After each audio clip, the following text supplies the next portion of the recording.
in Washington. So let's hope that it's more like those numbers on April 6th when he pitched so well against Miami, and he's always pitched well in this ballpark. He runs into a tough customer, David Phelps, a guy that knows how to get the ball on the ground. David Phelps moved into the rotation after Henderson Alvarez got hurt, and all he's done is go 2-0 with a... David Phelps, a guy that knows how to get the ball on the ground. David Phelps moved into the rotation after Henderson Alvarez got hurt, and all he's done is go 2-0 with a 1.80 ERA in the rotation since he was placed there. He's pitching good baseball, 4-pitch guy. He'll be tough tonight as you look at his numbers for the season.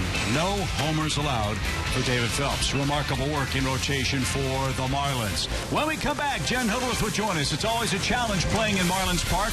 There's lime green everywhere.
Low price every day.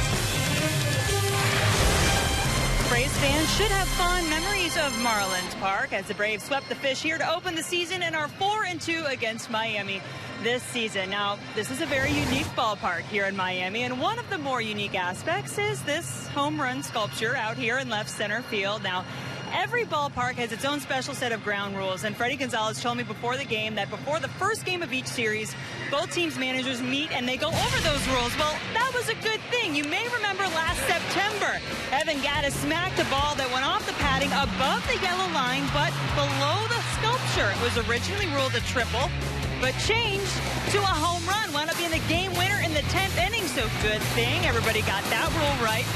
That was one rule you need to go over, and here it is. A ball in flight that strikes above the padded wall into the left of the vertical yellow line on the fence in left center field in front of the home run sculpture is indeed a home run. Now, that is one of 7 rules regarding this outfield area here at Marlins Park, and it turns out that some of the players may need to brush up on it a bit. I don't. I don't. That may be a question I need to get with Bo or Carlos and find out. You know, I haven't heard too much about it, nor have I seen many balls hit off of that thing. You know, this is a big park, so you know, hopefully if any balls are hit off of it, we're doing it. But I'll have to do my research and see what kind of rules we got in play out there. Hopefully Cameron is up to speed by now on what is in fact a home run and what is not. And as he said, hopefully if that's a question, it's because the Braves are hitting it out there. Braves and Marlins will start this series. First pitch coming up after the break. Here I come.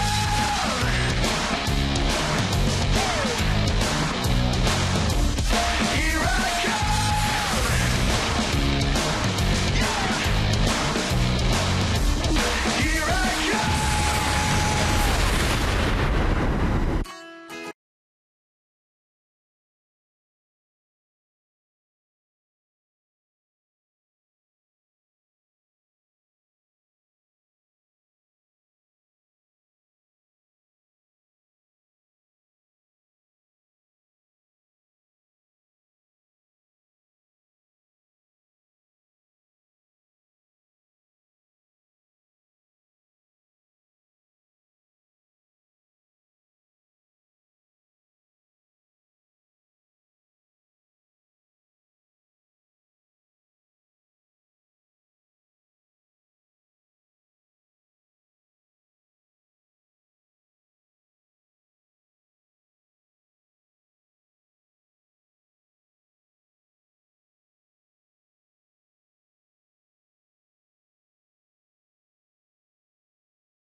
Marlins, game one of our series from Marlins Park. Good news is the roof is shut. No chance of an indoor rain delay, which is the way the season began, if you recall, on opening day here in South Florida. The Braves come into town 15-19 on the year. A dramatically different look to Freddie Gonzalez's Academy Sports and Outdoors lineup. Jace Peterson with that high on-base percentage leads off at second. Phil Gosselin gets a rare start at third base with Freeman third, Markakis fourth, Simmons fifth. Todd Cunningham just called up, replacing Kelly Johnson on the active roster, is the left fielder tonight with Cameron Maybin, Christian Bethancourt, and Julio Teheran on the mound. Teheran 3-1 on the year, and the Braves are taking on an undefeated David Phelps for the Fish. 28 years old, 6'2", 200 pounds, born in St. Louis. He's in his fourth year in the big leagues, originally with the Yankees. Has not allowed a home run in his first 129 batters faced as a Marlin, and that's the longest streak since Cozart last year. His last start against San Francisco, a good game. 6 innings, only 1 run allowed, 1 walk, 3 strikeouts, and he won that game 6-2. Here's a look at the Marlins defense. This is a very good defensive club in Miami. Yelich is back after a bad back. You've got Marcelo Zuna in left, Giancarlo Stanton's in right. D. Gordon's hitting everything in sight. He's at second base. He's only made 1 error, by the way. Echeverria at shortstop's only made 2. It's all about Martin Prado, Michael Morse at first, and JT Realmuto has replaced Jared Saltalamacchia as the Marlins catcher. In fact, Saltalamacchia was designated for assignment and is now in the minor leagues with the Diamondbacks. Got quite a turnaround there, too, for the guy who's doing all the catching for Miami, but D. Gordon's doing all the hitting. He's hit in 27 of 32 games so far on the season that he's played in. And actually, looking at the numbers against the Braves in the 6 games played between these two teams, he's driven in more runs than anybody on their lineup, including Giancarlo Stanton. So the throw down to second. We're ready to go with Jace Peterson set to lead things off. Braves are having a tough road trip. They're 1-5 so far. The Marlins are back in town after a 4-6 trip that took them to Washington, San Francisco, and Los Angeles against the Dodgers. As you heard Joe mention earlier, Marlins might be a little road weary. Very late start time in that final game with the Dodgers in Los Angeles. They didn't get home until about 7:30 in the morning yesterday. So not much time for the Marlins body clocks to readjust. Let's see if the Braves can take advantage tonight. And David Phelps ready. His first pitch of the night is on the way, and it's a called strike. C.B. Buckner is behind the plate. Fastball 88 to 91 for Phelps. Slider, curveball, change. Peterson pops one a mile high down the left field line and headed for the stands. And that's on play, 0-2. Yeah, there's a rule or a gentleman's agreement that if you've got to fly from one coast to the other, you can't have a night game. The night game is considered to be anything after 5 p.m. The Dodgers started that game Wednesday at 4:50. Hang with them.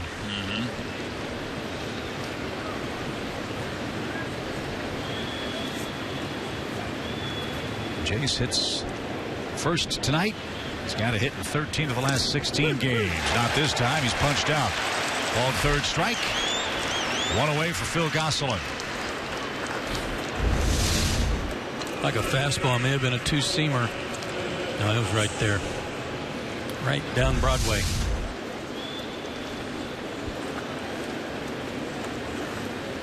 With the struggles of Alberto Callasco at the plate of late, Phil Gosselin gets a chance to start.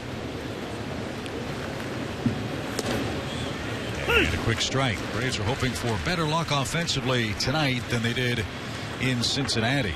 None of the Braves' starting players had a hit against Marcel Iglesias, making his second big league start. He had a no-hit bid.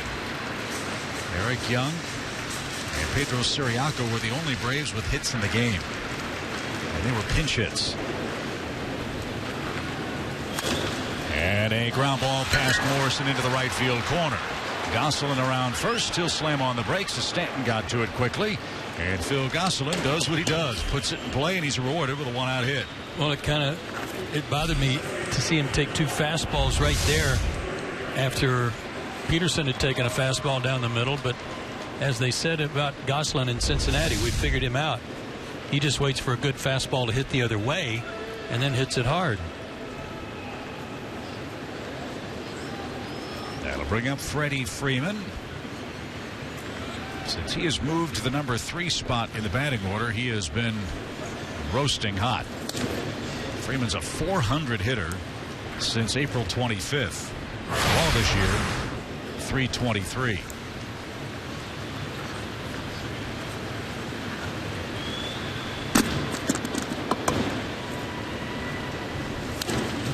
And fouled straight back. 1 ball, 1 strike.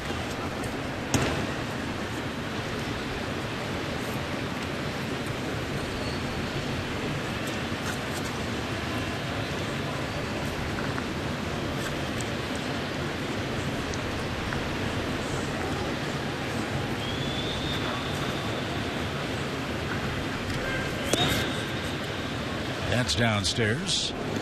And Freddie now a 2 ball, 1 strike count coming up. Freddie has 6 hits against the Marlins this year, 1 of them a homer. He's also knocked in 3 runs. And that one's lined right to Michael Morse. And Gosselin's doubled up. Tough break for the Braves in the top of the first inning. No runs, a hit, nobody left. Julio Teheran to work, no score.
for the season, 8-7 for Mike Redmond's club here at home. Their Academy Sports and Outdoors lineup features D. Gordon, 58 hits and a .452 on base percentage, a batting average of .426. Then Prado and Giancarlo Stanton, who hit a tape measure homer in Los Angeles. Ozuna, Yelich, and Morse, the middle of the order. Real Muto's the catcher. Echeverria is a terrific shortstop. Phelps versus Tehran, the matchup tonight. And for Julio, pitching in this ballpark has been something very comfortable for him. 4-1 with a .303 ERA. That includes his start here opening day when he beat them 2-1. And his 4 keys to pitching success tonight. Number 1, take command of this game. Dictate. Use your fastball. Make everything work off of that and make the hitters respect that. And D, guy's hitting .509 here at home. Got to keep him off the sacks if you can. Gordon's got 8 hits against the Braves. He's knocked in 5 runs against Atlanta pitching. And a comebacker ricochets off Tehran. No chance to get it. It's an infield hit. On the first pitch, D. Gordon bounces one back through the box, and he's aboard to start the game. Got leather on it and then couldn't find it. And as fast as D. Gordon is, doesn't have to bounce very far away. That's an infield hit for Gordon. He's a threat to run. 12 steals, but he's been caught 7 times. And you know Tehran's got to make some pickoff moves. That'll be fun to watch. And here's Martin Prado, the Marlins third baseman, at .291 for the year.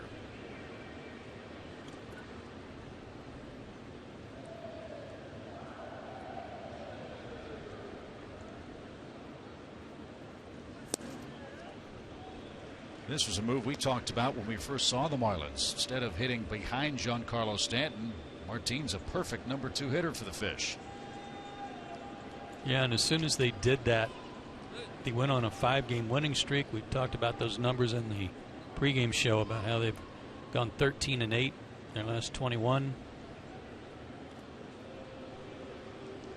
What's been missing, though, on top of their inability to get some games closed out in the 9th inning, Christian Yelich was on the disabled list too with a bad back, and they missed him. 1 ball, no strikes. Short lead at first for Gordon. Now he pops out. And Prado strokes one toward the gap in left center field. Cunningham on the run makes the grab. And back to first goes D. Gordon. Boy, he covered a ton of ground in left. That was a gapper. That was an absolute gapper, and Todd Cunningham gets tested right away. Got a good jump on the ball. He's been playing center field quite a bit at Gwinnett and ran it down.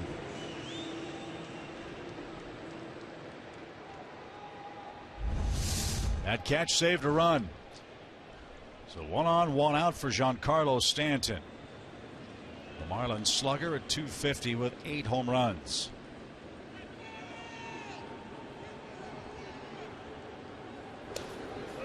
And Gordon back on a close play at first.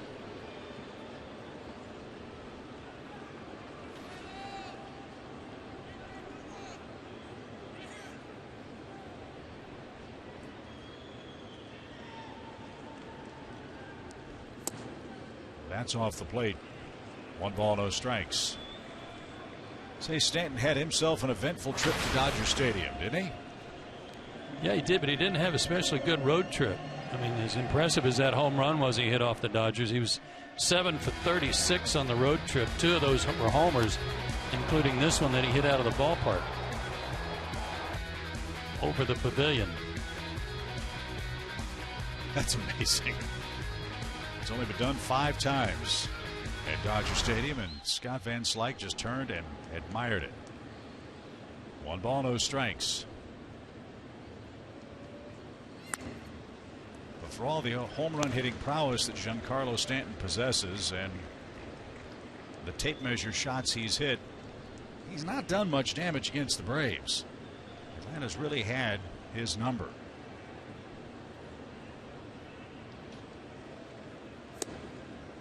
A strike at the knees, 2 balls and a strike.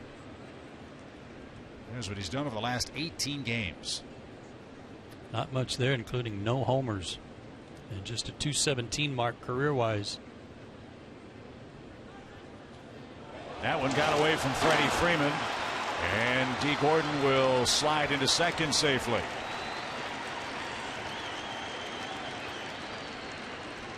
That was not his normal move. That one was a shortened variety before he came set. And I don't know if that threw off his throwing motion over there or not. Let's take a look. He still had the hands up by his letters. So a throwing error puts Gordon in scoring position. 2 balls and a strike. Now a new set of signs for Julio Teheran.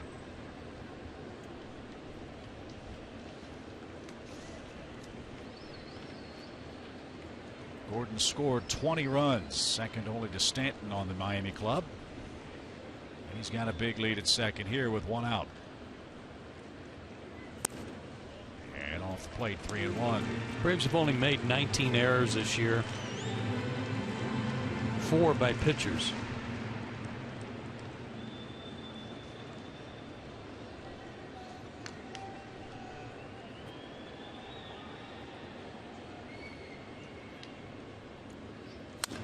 Bouncing ball, right side. Peterson's got it, and the peg to first is in time for out number 2. So Stanton chases Gordon to third base, 2 outs, and center fielder Marcell Ozuna's coming up. Ozuna's looking for some home cooking to raise his batting average. He's 8 for his last 41. 3 of those 8 hits were homers. However, he's a .400 hitter on his home field.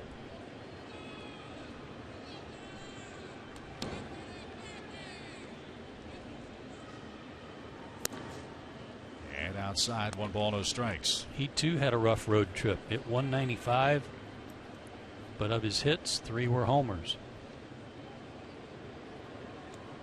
This man hit 23 homers last year, drove in 85 as a center fielder.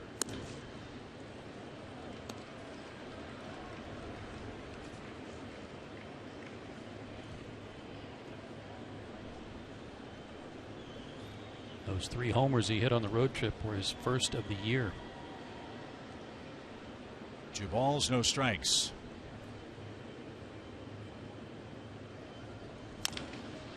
Dribbled foul at third.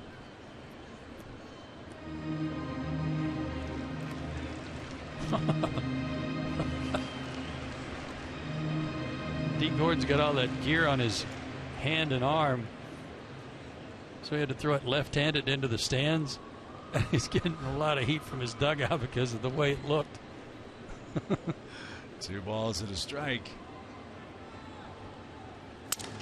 Broken bat pop. It's into center field. And Ozuna with a 2-out hit plates the game's first run. Gordon scores. And the pitcher's error certainly didn't help. It's 1-0 Miami.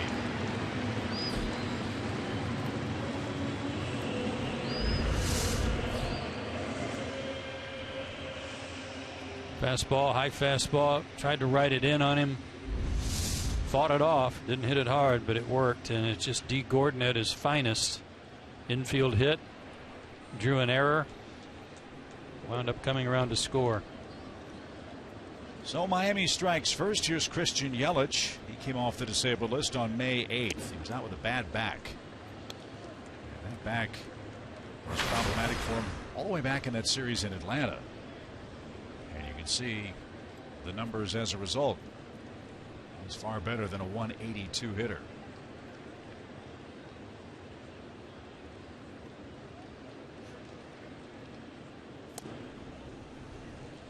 Yelich, a Gold Glover.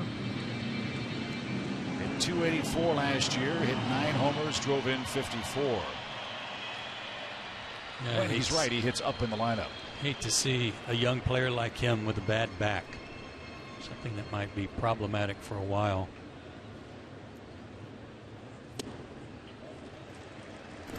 Three balls, no strikes.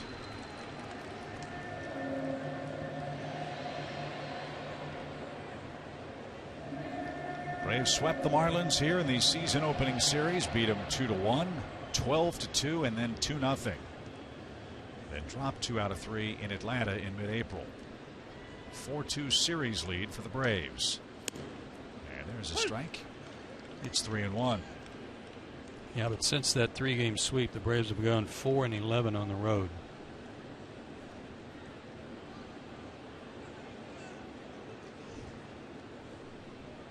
Dangerous pitch for Yelich. And he was late. Full count.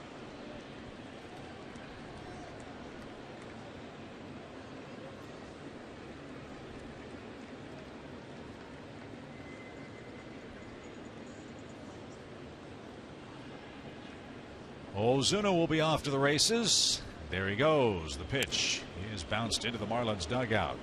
That'll ping pong around in there, but he's all right. We'll do it again.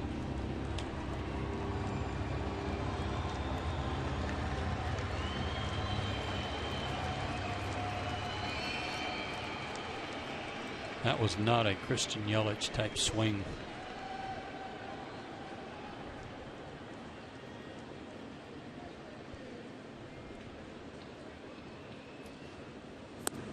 And ball 4 is taken low and inside. So the 6th place hitter's Michael Morse. He'll stand in with 2 on and 2 out.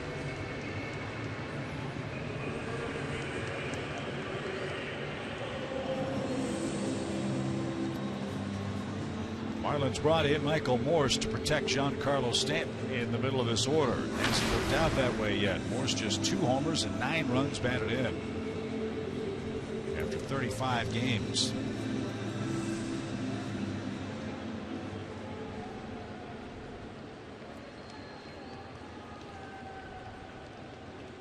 One of those homers against Atlanta at Turner Field.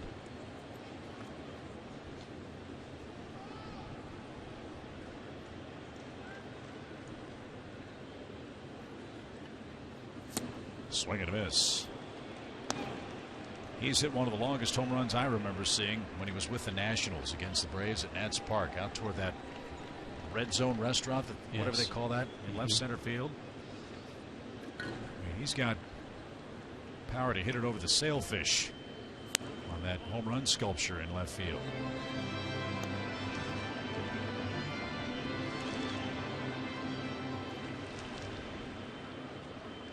I think that's actually a Marlin. It is? I would just guess that it was. That's probably so.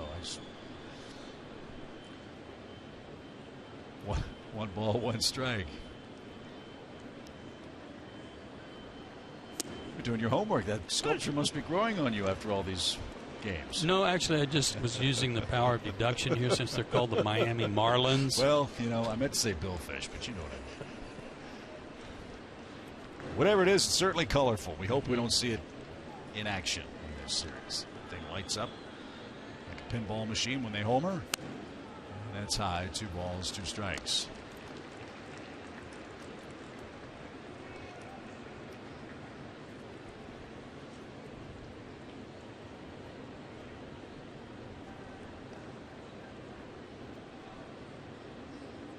A lot of pitches for Julio in the opening inning. And another breaking ball. Missed. 3-2. This is the way it's been. Having to work hard in every inning. Nothing comes easy. The game against Cincinnati, when it did come easy, he was blowing people away with his fastball. More balls than strikes so far. Yeah, not afraid to use it. The 3-2 pitch to Morse is ripped foul into the seats. You let that one go. 95.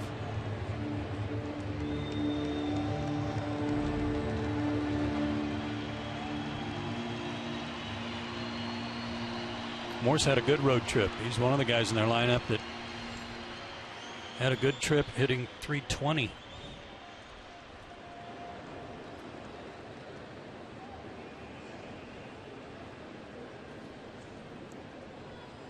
Pitch number 26 for Tehran is on the way, and it's cut on and missed. 93-mile-an-hour fastball ends the inning.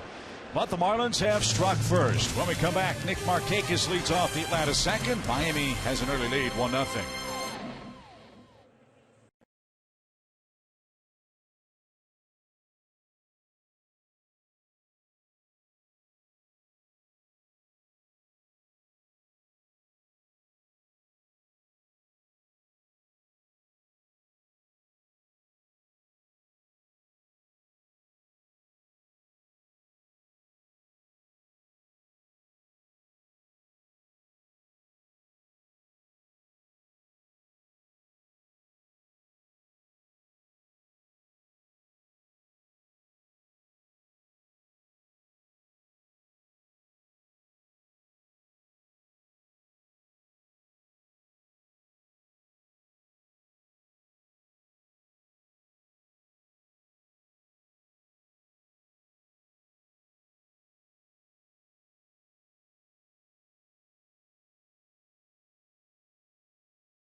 Started to throw it and he realized he had that thing.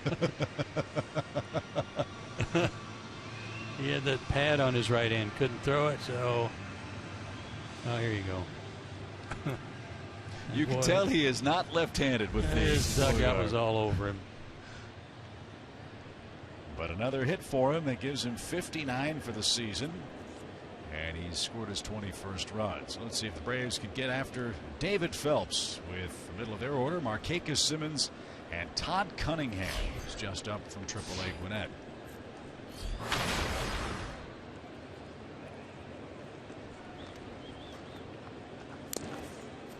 Nick a little late, foul tipped at strike one. Last time Markakis batted cleanup in the big leagues was October 4th, 2009 with Baltimore when he played the Toronto Blue Jays. That sounds like a last day of the season, too. And he shoots one past Echeverria and into left field for a leadoff single.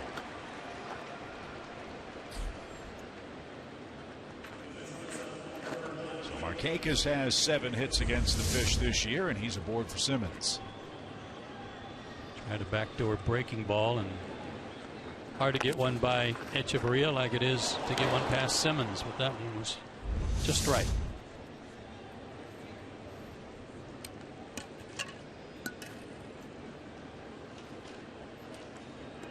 Andrelton's been doing good work batting in the number 2 hole for the Braves. Now he's in an RBI slot, batting 5th. But he's used to this. Nick Markakis leads off with a single, so there's Andrelton batting second.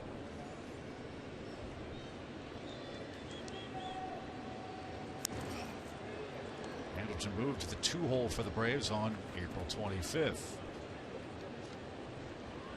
This is the first time he's batted anywhere but second since that date.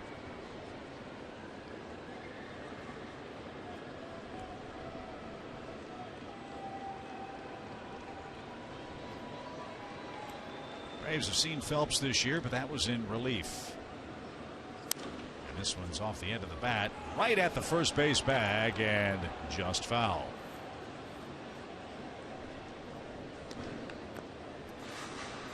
That one almost spun back fair.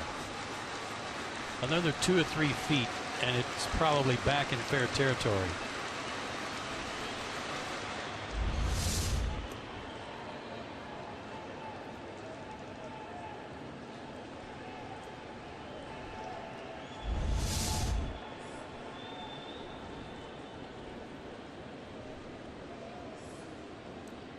David Phelps ahead, 2 quick strikes to Andrelton Simmons.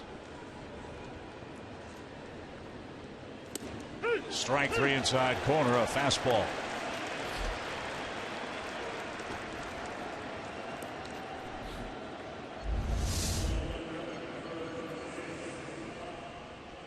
I don't think that was a strike.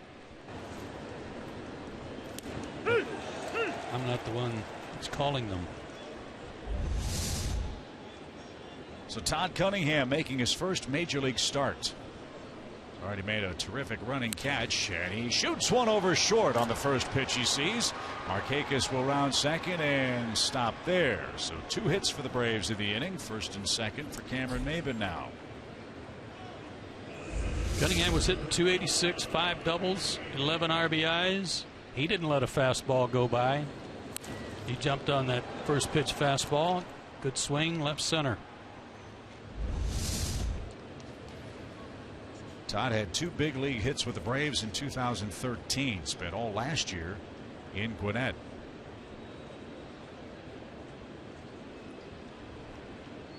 So the first pitch he sees in his first big league start. Whacks it in left center for a 1-out single. Here's Maybin, a former Marlin.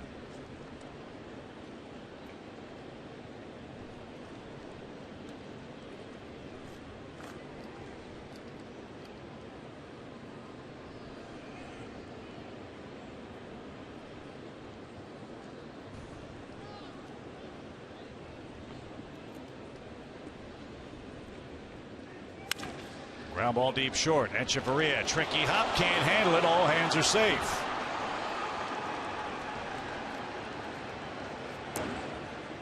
So Atlanta's got him loaded with 1 out and Christian Bethancourt. A very rare error by him on a play that he was ready to start a double play on, or an attempt at a double play.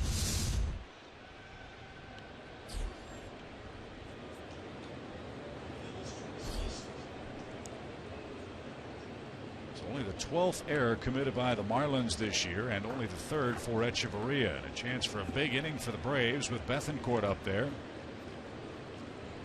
No homers, 4 RBIs.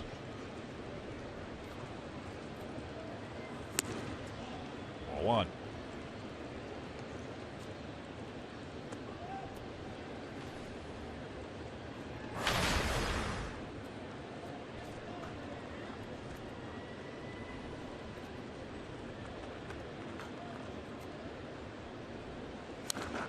Good cut and ripped back toward us. Well, it sure was.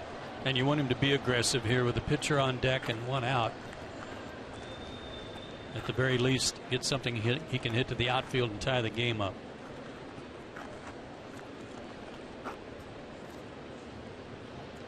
Markakis at 3rd, Cunningham at 2nd, Maben at 1st.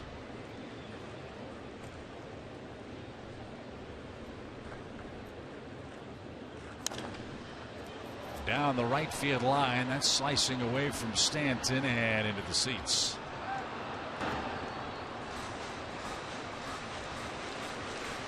Braves been an excellent club with runners in scoring position all year. In fact, 4th best average among all major league teams with men at 2nd and 3rd base. They're hitting .298. A drastic improvement over last year's .236 mark. And it was even better, Chip, before this road trip. They've gone 12 for 58 on this road trip to drop them below 300 for the first time.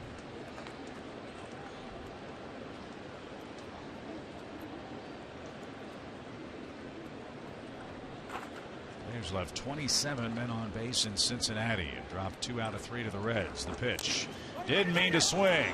Back to the mound. Glove flip to the plate in time for the 2nd out.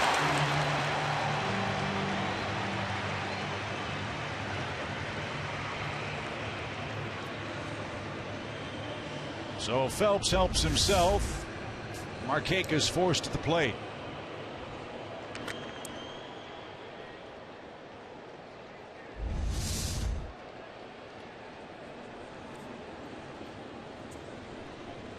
Now it's up to Julio Teheran to even things up now with 2 outs.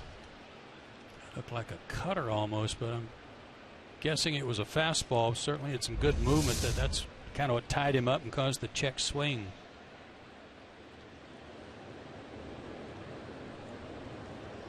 Julio's 1 for 10 at the plate and took a strike.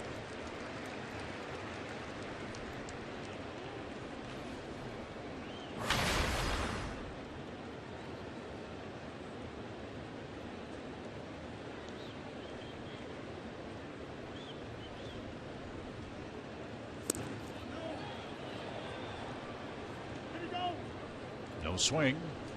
1-1 to the Braves pitcher.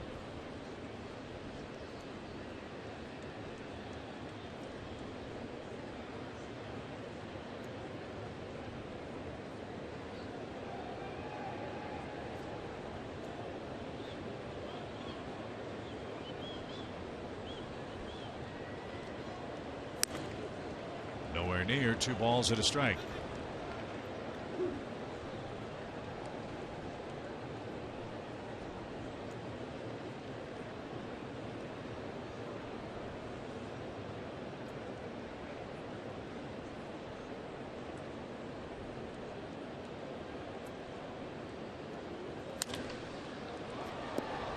Will also reach the seats, and it's even again at 2-2. It's all right. Decent contact.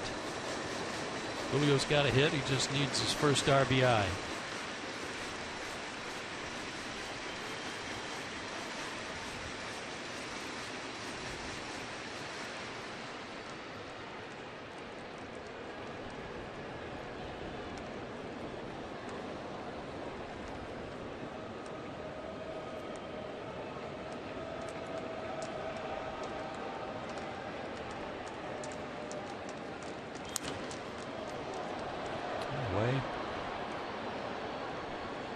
battling like that, he might go to a breaking ball and throw one in the dirt. You never know.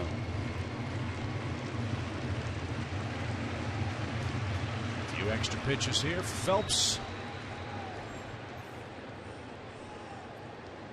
And they're high stress pitches. He's got the bases loaded, clinging to a 1-0 lead.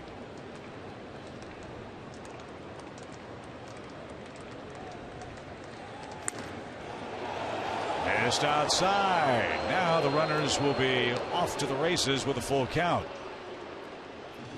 Phelps never anticipated Julio not swinging at this. And on the PNC Bank pitch tracks, Fox tracks, you can see that was a little wide.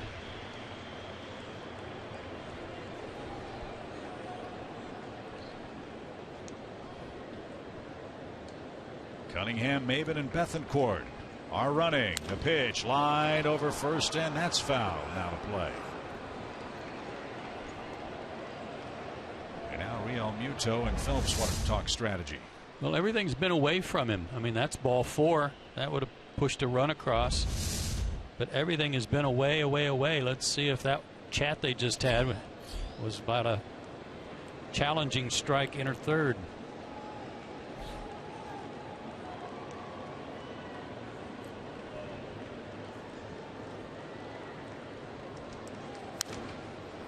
Back our way.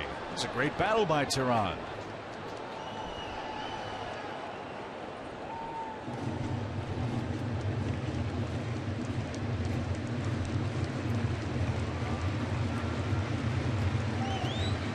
Tehran has forced a 9-pitch at bat.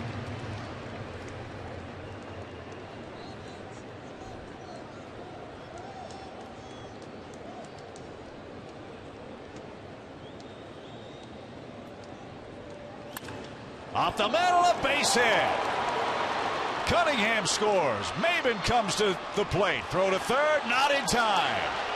Julio Tehran with a 9-pitch at bat, singles up the middle and puts the Braves in front.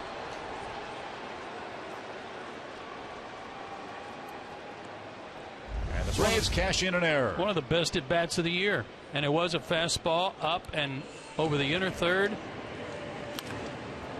And Julio flips the bat a little bit, proud of himself as he should have been, and everybody running on the play.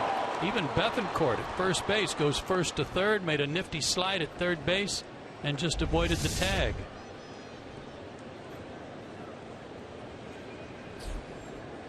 So the Echeverria error is a huge play in the game, as is Tehran's 9-pitch at bat.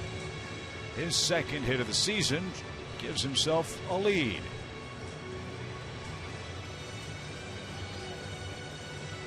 Now the Marlins are looking into their dugout. Mike Redmond is going to come out, and I think he wants to challenge the call at third base. Marlins think they may have tagged out Bethancourt. So Dale Scott's the crew chief, and he's going to go to the replay review. The Marlins are challenging the safe call at third base on the slide of Christian Bethancourt.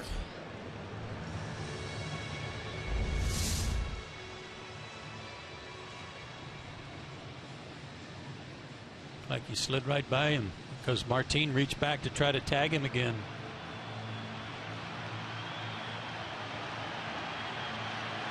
If he got him, why did he go back to him?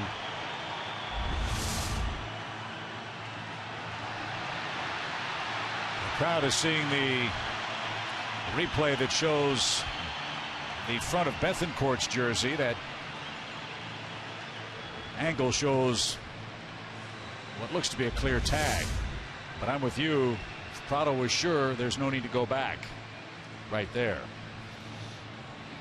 That angle was the first. That angle we just had a second ago might have been the most revealing, where he might have gotten him.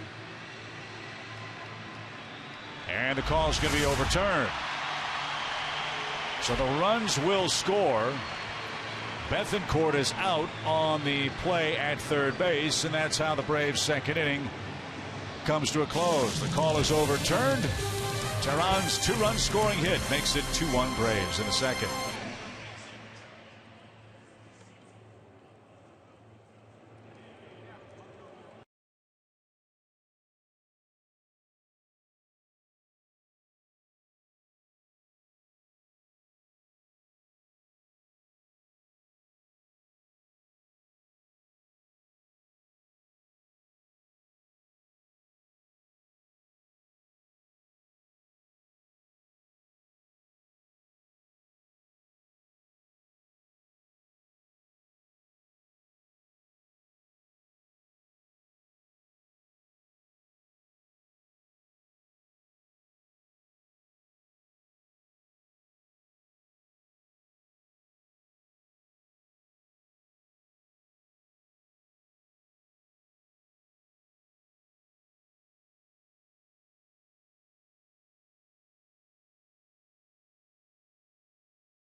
AT&T Uverse, Delta Airlines, and your local Ford dealer. Julio Teheran helps himself at the plate. A two-run scoring single puts the Braves in front of the Marlins 2-1. And here's another look at that play at third base. I think you'll be able to see from this angle here the glove on the back. Yeah, he got him on the back of the arm and shoulder. I'm not sure why Martin would bother to go back again, but that was the right call. Steve LeBeau is our great statistician in the booth, and he tells us that before throwing 9 pitches to Julio Teheran, the most pitches David Phelps had thrown to any batter tonight was 4. And Teheran made him pay with 2-run singles. He's back in front, and he's got the lower port of the order up for the fish. That's TJ Realmuto, the young catcher. Well, maybe that at bat and that base hit will fire him up.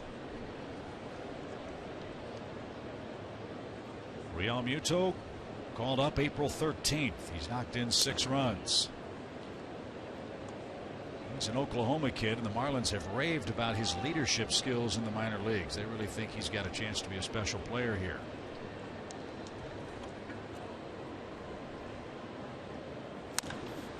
To second. Tricky hop. Peterson stays with it, and he makes the play for out number 1. Here's a look at the Braves defense. You've already seen Todd Cunningham make a fine running catch in left. Cameron Maybin and Nick Markakis. Got to have fleet-footed outfielders in this cavernous ballpark. Phil Gosselin gets the start at third, and Christian Bethencourt is back behind the plate. 1 out for Echeverria, the Marlins shortstop. This kid's had 3 straight multi-hit games against Atlanta pitching. This ball's driven to deep right. Markakis drifts back, and he's there shy of the track. 2 outs. Let's have a quick inning and get Phelps right back on the hill. 2 out. Yeah, it was against Atlanta at Turner Field where Echeverria started swinging the bat a lot better. This outfield's so tough to play. You know, as a kid, you probably played on some fields that didn't have a fence, so you didn't know where exactly to play or how deep. It's kind of the way you'd feel out in this park.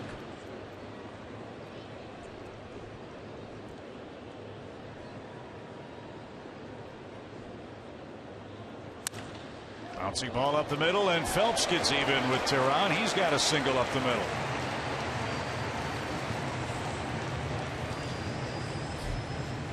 His first hit. Just out of Julio's reach. Gonna throw that ball out. I guess that was his first big league hit. Wasn't a cheapie either. He hit it hard. That was his first big league hit, and he stands at first for D. Gordon.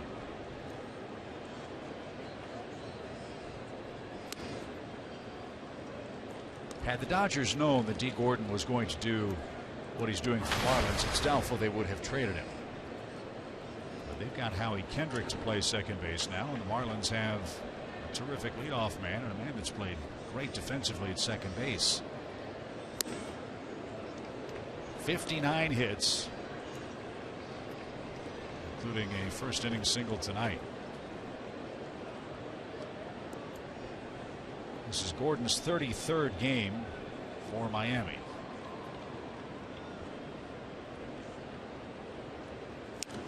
And fouled back. Way back in 1959, Henry Aaron had 62 hits in 32 individual games for Milwaukee. I would much rather see D. Gordon come up in this situation than had Phelps made the last out and have D. Gordon lead off again. Line toward left. Cunningham's going to cut it off. Phelps throw back to second. He's going to scramble back safely. So back-to-back singles with 2 outs, and now you're in the danger zone with Martin Prado. Slider took it the other way, and it may come back to haunt me in my comment, but David Phelps is basically a base clogger. You know, there's nowhere for D. Gordon to go. 7 straight home games for Gordon with at least 2 hits. That's a new multi-hit record for the Marlins in their home park. And now Prado bats with 2 outs. Cunningham robbed him of a double in the opening inning. 0-1. Martins had good luck against Tehran too. 5 for 10 coming into the game, and then hit that line shot to left his first time up tonight.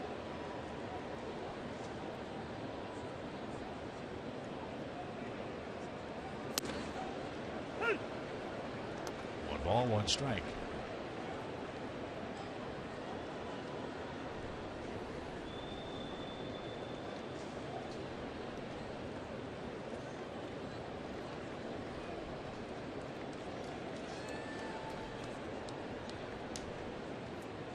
Prado's been on base in 30 games this season.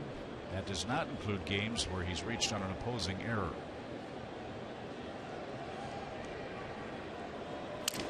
And he just got sawed off. Broken bat. And Gosselin at third base makes the play to end the inning. No runs, 2 hits, 2 left. Tehran and the Braves lead by a run.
Baseman Jace Peterson.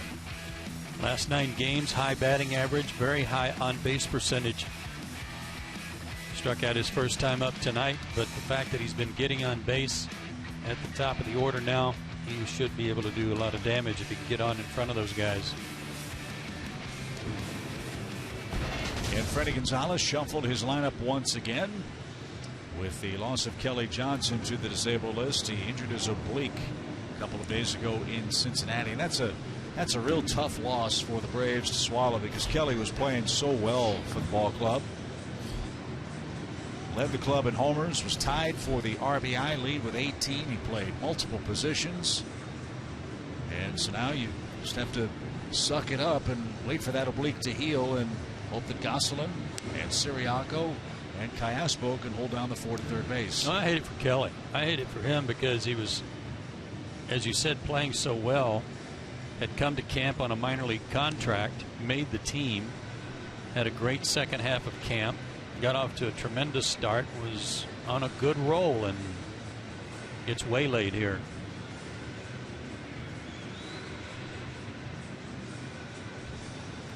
So the top of the order is coming up. Peterson, Gosselin, and Freddie Freeman versus David Phelps.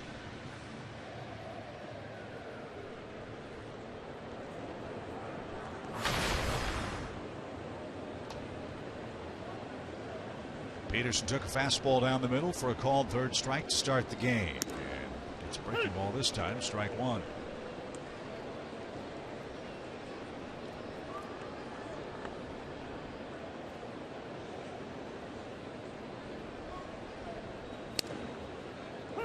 Inside corner, Peterson with a look back, didn't like it, 0-2.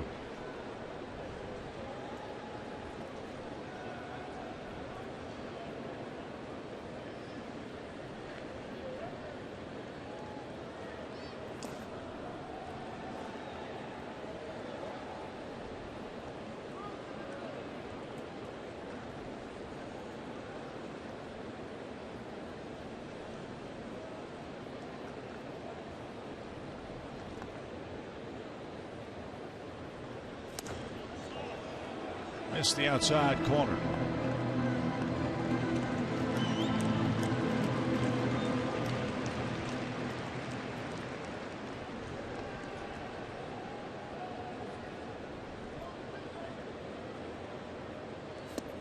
And a breaking ball retires Peterson. He struck out for the second time. That's 3 for Phelps. And there's out number 1. That's how many he recorded in 6 innings against the Giants.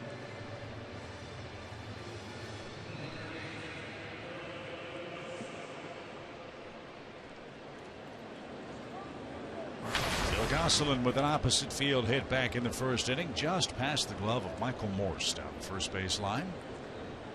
He was then doubled up on a line drive by Freddie Freeman, who waits next.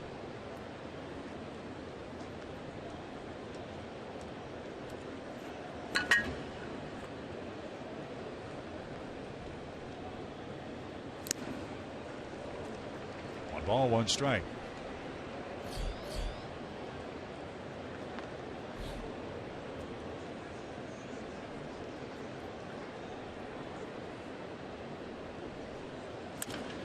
Lined over second. D. Gordon with a leaping try. He was only about 15 feet away from it. And Gosselin's 2 for 2. That was a great jump. If he could have just jumped 20 feet higher, he'd have probably had it. Down and in, and Phil able to get the barrel to it and take it the other way. Nice job. What is he, 5 for his last 5? Well done. 3 of those were pinch hits. So Freeman bats with a man at first again with 1 out.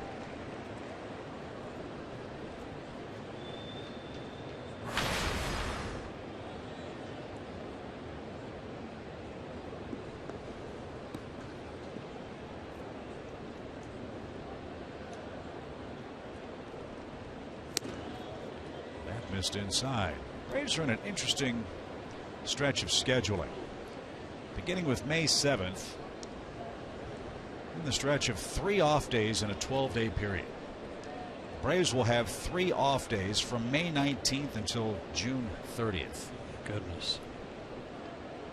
That's a little hard to figure.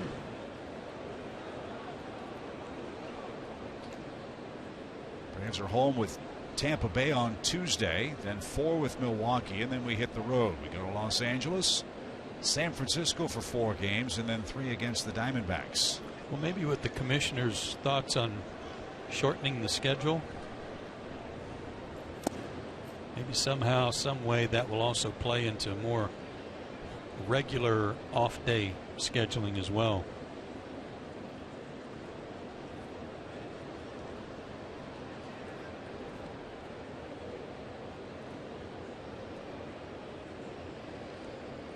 Braves will play 39 games in 42 days with 3 days off until the end of June. 3 days off in 12 days with 1 coming Monday. Yeah.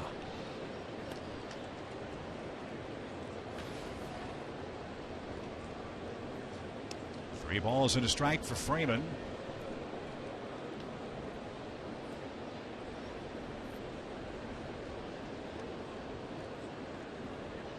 Runner goes. Pitch rocketed past Gordon into right field for a hit.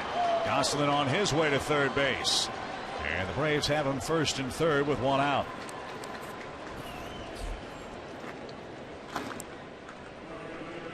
Echeverria, I believe, was covering on this. Had it been Gordon, Gordon might have caught this ball. You know, Echeverria was right behind the bag. So if Gordon had been moving to the base, he might have been right in line to catch it. Freddie stays hot.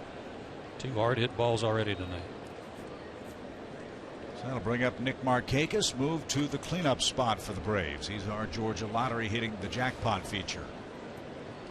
Great numbers his last 10 games. Chance for another RBI here. Braves are already up a run. Markakis already has a hit. That one backed up for a strike.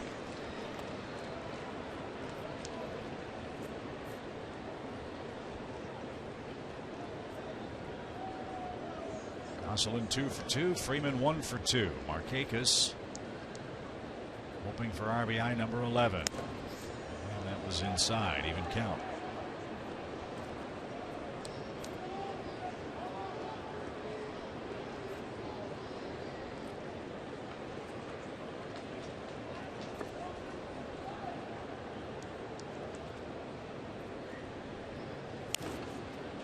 Launched into the seats, out of play. It's now 1-2.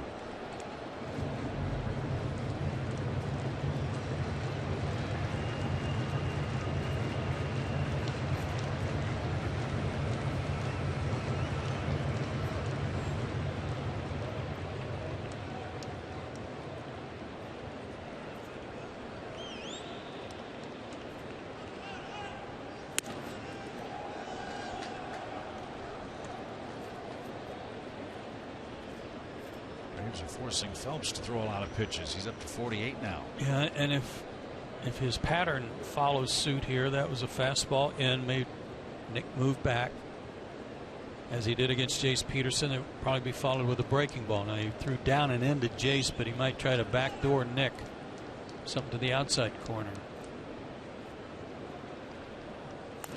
No, stay with a fastball. Phelps not a total stranger to Markakis. As Joe mentioned, David used to pitch with the Yankees. Markakis, of course, played with the Orioles. They locked horns a time or two in the American League East. Phelps was 5-5 last year for the Yankees, and about 15 games out of the pen and about 15 starts. It was all split. 2-2 pitch. Strike three. Outguessed him that time. And that's second strikeout of the inning for Phelps. His fourth in the game, and 2 are down.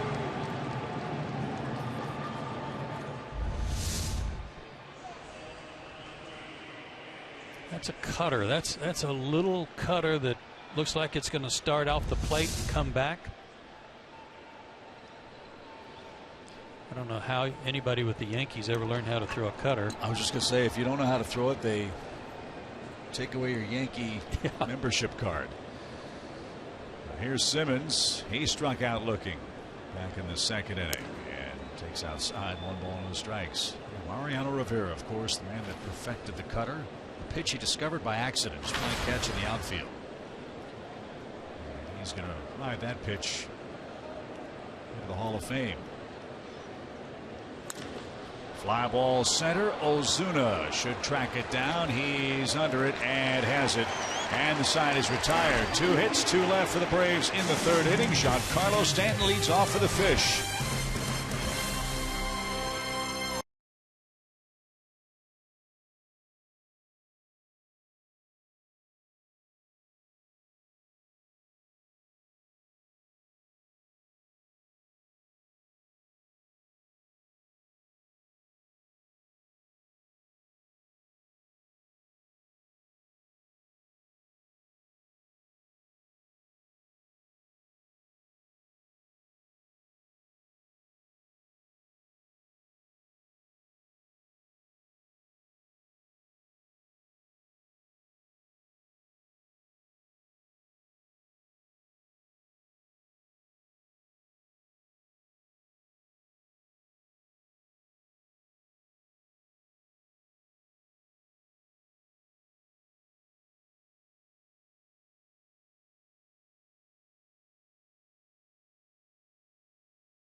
'70s night.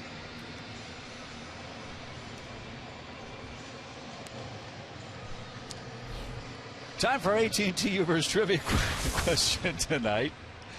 Tuesday at Dodger Stadium, Giancarlo Stanton hit a homer out of Dodger Stadium. Who has the longest homer at Marlins Park? I seem to remember Dan Uggla hit the sculpture with a home run.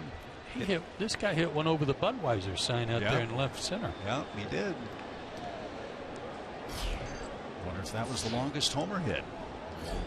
Think about that as Stanton goes to work. By the way, for those of you watching the Hawks play the Wizards tonight to Miami, the Braves lead 2-1 on a Julio Teheran bases loaded hit in the top of the second. Hawks, by the way, lead 45-39 at halftime. Not away. Tell you who else hit a long one here that I remember was Juan Francisco.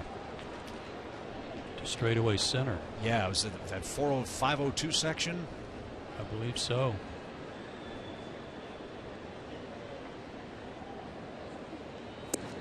The breaking ball to Stanton is off the plate. 2 balls and a strike.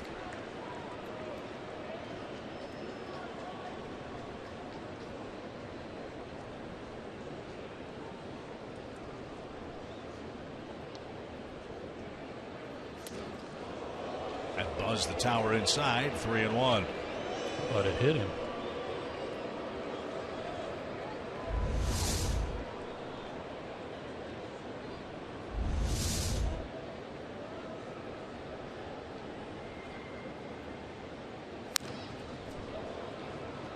Back foul and out of play. It's a full count.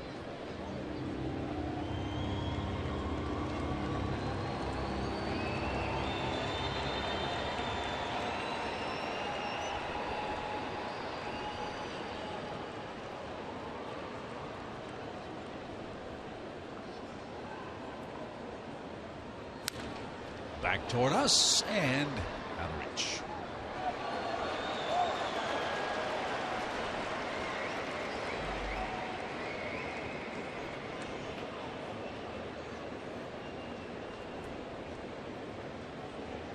Two good fastballs. All he could do was foul it back.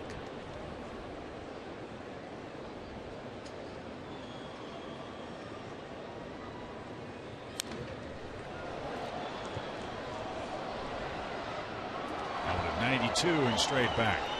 That's an area where they've had some luck against him, where they've gone up above his hands and he's had trouble catching up, but he got a piece of that one.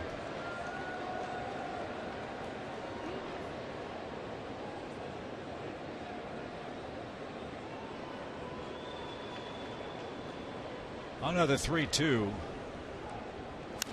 Breaking ball, high fly ball, belted deep left field. Cunningham can't get it. Long homer for Giancarlo Stanton.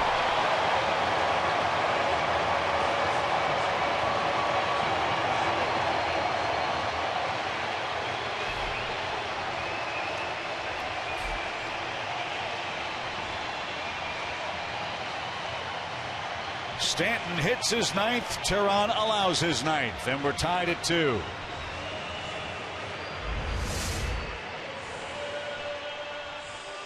Went to a breaking ball. And it was just a spinner down and out over the plate. So a leadoff homer starts the home third, and here's Ozuna, late swing. He played at the first Miami run with a first inning hit.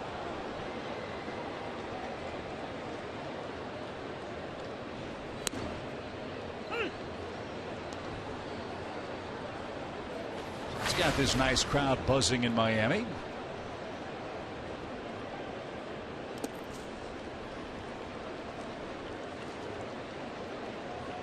Giancarlo Stanton.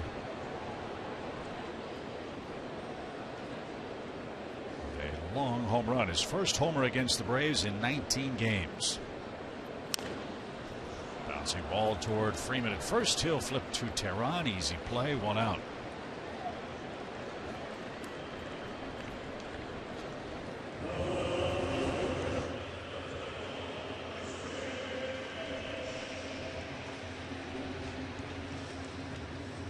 One away for Yelich. He was walked his first time up.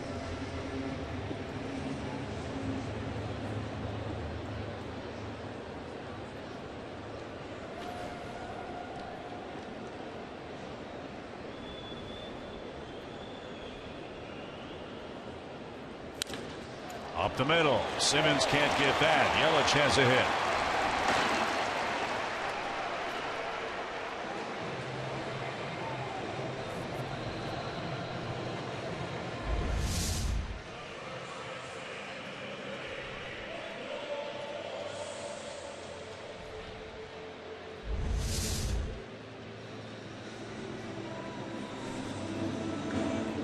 Julio gave up 22 home runs last year. He's already given up 9 this year. See if he can get Morse to hit the ball on the ground. He struck him out last time. 2-2 in the third.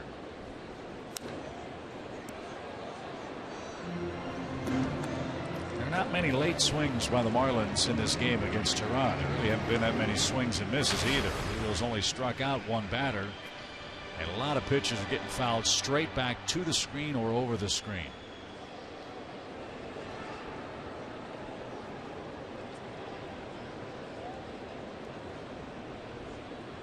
No balls at a strike. One of the things that stands out to me, and that looked like a strike, and Bethancourt and Tehran both thought it was. But you got to keep in mind who's calling balls and strikes tonight. But what stands out to me for Julio, especially tonight, is that he's not just barely missing. I mean, that's a strike. I guess low, if that's what he called it.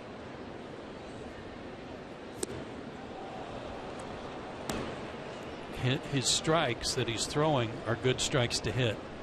You know, it's not like he's throwing a bunch of pitches where we want to go, hey, where was that pitch? Or he's just missing their solid white part of the plate.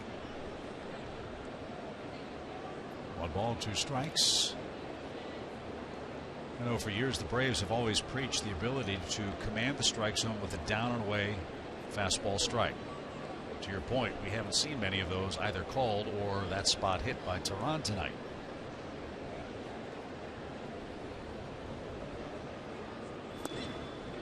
Missed up and in. 2-2.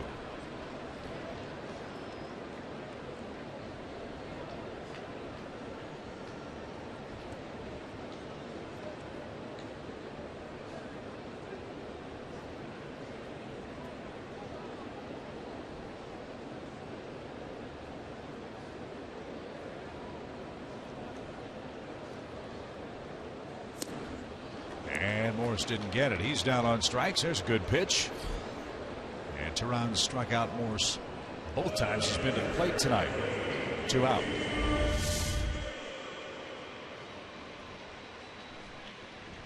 That's the fastball that was taken and called a ball earlier.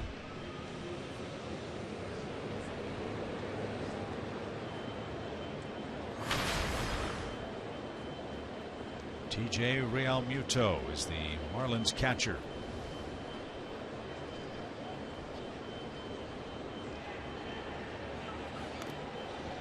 "24 years old, out of Midwest City, Oklahoma.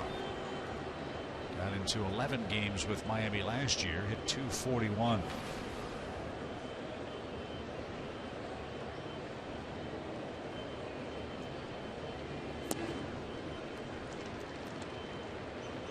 He was a 3rd round pick by the Marlins back in 2010.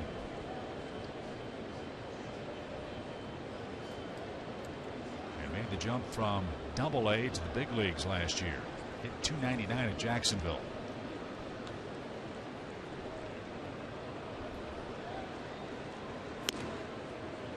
Well, I know when Saltalamacchia got off to a slow start, we saw the beginnings of that the first 3 games of the year, and then the following week in Atlanta. They didn't waste any time at all getting this guy up here. No. There's so much riding on this season for the Marlins. 1 ball, 1 strike. And as we said in our opening comments, the first 2 weeks were really disastrous for the Miami club. It started opening day when it started raining. They didn't get the roof closed in time. They had a rain delay. They lost 11 of their first 14 games, but they've righted the ship. As the runner goes, a breaking ball, a strike, throw short, hop, and the tag applied, but in safely is Yelich. Bethancourt's arm made that a close play at second, but Yelich slides in safely with his 4th steal. Threw it from his knees on the breaking ball. Short hop cost him a little bit there. Waiting to see if they are going to appeal this. And they are. I didn't see it. I thought Peterson got the tag down, but it looked like he tagged the dirt between the hands of Yelich. Ball beat him there. So let's see if Freddie Gonzalez's gamble pays off with an inning-ending caught stealing. Again, the call at second is safe. The Marlins had a call overturned in the Atlanta second.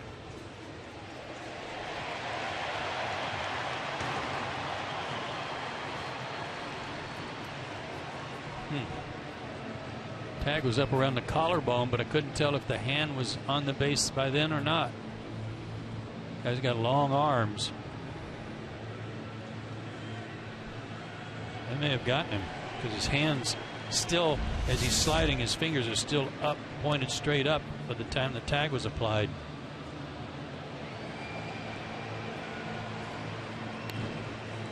So will there be enough evidence to overturn the safe call at second? And the verdict is in. He is safe. As the call stands, Freddie Gonzalez gambled and lost the challenge. So Real Muto with that RBI chance. Yelich at second, 2 outs.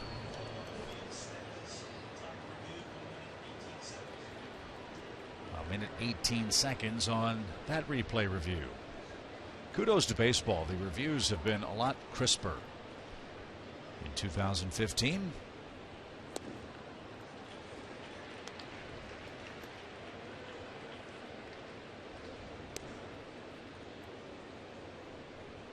And Echeverria's on deck. First 2-2 pitch.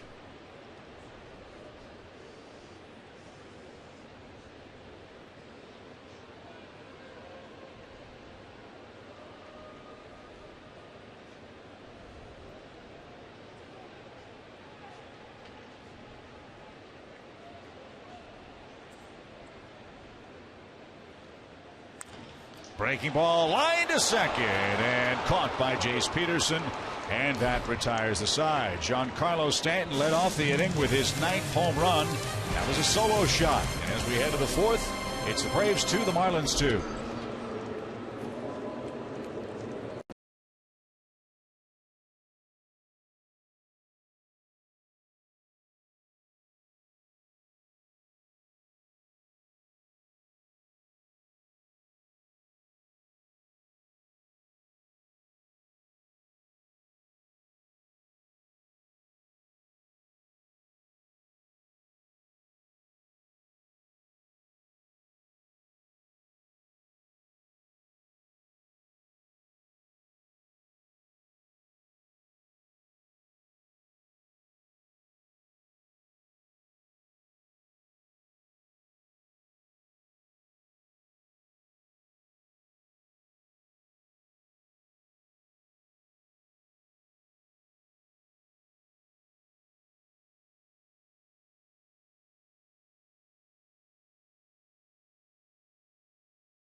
Up for the Braves. Cunningham had a hit in his first at bat, making his first major league start tonight. And Freddie Gonzalez talked about before the game that he long knew that Cunningham was a great defensive player. When I asked him about his new left fielder. He said, "You mean my new outfielder," because he can play all the positions. But Joe, when I asked Todd about it, how he felt defense versus his offense, he said his defense has been consistent, but he feels he has matured at the plate as a hitter, and wanted to kind of get your take on what that might mean for him.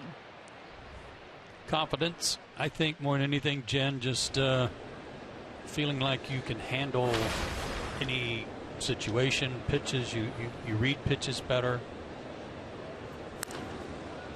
That experience always helps. I never believed it when I first started playing pro ball. That I kept being told, you know, you just need some more experience. Well, why? I can play. You know, put me in there. I can play. But there is a learning curve that affects all of us. That some not as long as others. I think that's most of it, Jen. Is just being able to read pitches, understanding what pitchers are trying to do to you, and knowing what to do in certain situations.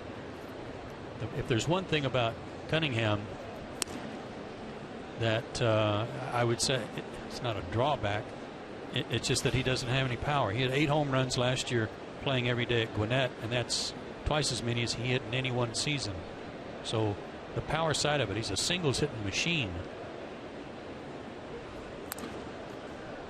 But he's not going to be that guy playing left field for you in this instance that's going to hit 25 or 30 homers. That's probably why he played center. Yeah. Right? Yes.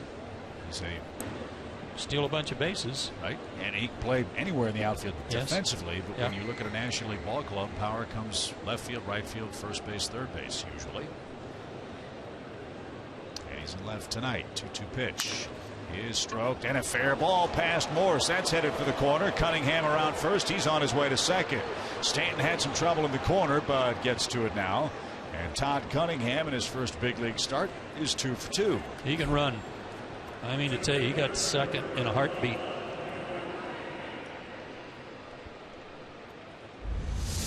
Tried to jam him. It looked like fastball inner third. Very short stroke there to keep it fair and turn on it.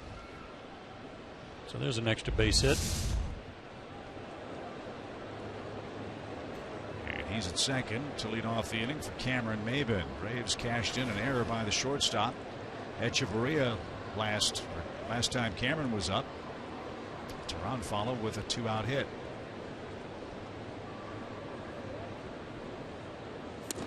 Going back to your learning curve discussion with Jen, this is not Todd's first rodeo in the big leagues. As I mentioned, he played 8 times for the Braves in 2013. He had 2 hits in those 8 games. He's got 2 hits tonight. Maybin down the right field line. That's going to get down for a hit, and that's going to score Cunningham with ease. Maybin's going to try for 2. Stanton's throw will 3-hop into second base, and the former Marlin Cameron Maybin puts the Braves back in front. Bottom of the order is getting it done tonight for Atlanta. It's 3-2.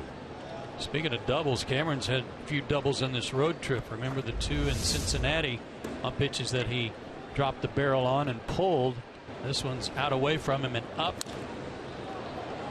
and takes advantage of Stanton having to go near the line and then stop and throw back as a right-handed thrower.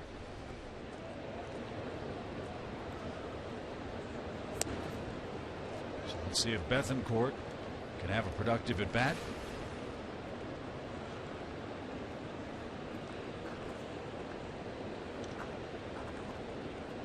He bounced into a force play his first time up.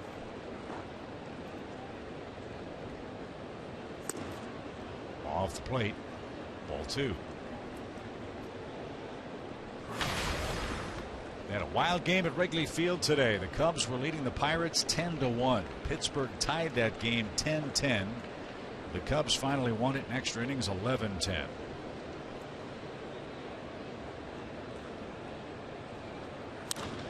Driven toward right. Stanton is backpedaling. There's the catch. Maybin's tagging. He's headed for third, and he'll slide in safely. So Bethancourt does advance Maybin. Fly ball to right. And 1 out for Julio Tehran. And Julio's second inning single, our Toyota key play of the game. It's one of the best at-bats of the year by anybody, but especially by the pitcher. Fouling off pitch after pitch and then delivering on a 3-2 base hit, drive in 2.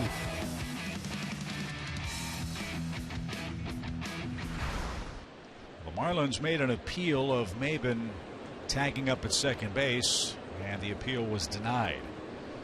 So Maben is safe at third base. Infield's going to come in for Julio Teheran. Got a fast runner at third. See if the Braves bunt. Nope, swing away, and it's chopped to third. Prado with pegged first, 2 out.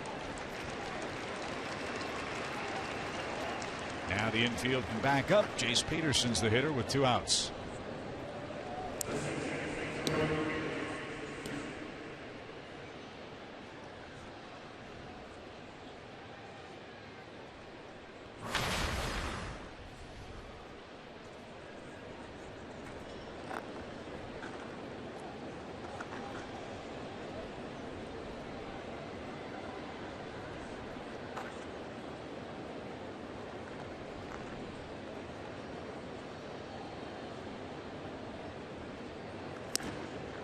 Inside corner, strike 1.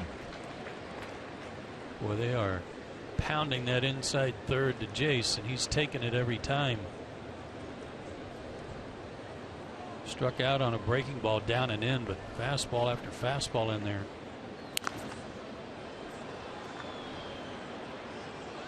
And he's behind 0-2.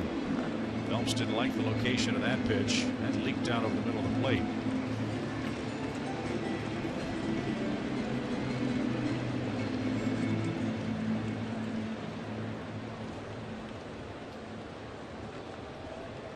Back-to-back doubles in the fourth puts the Braves back in front. 1-2.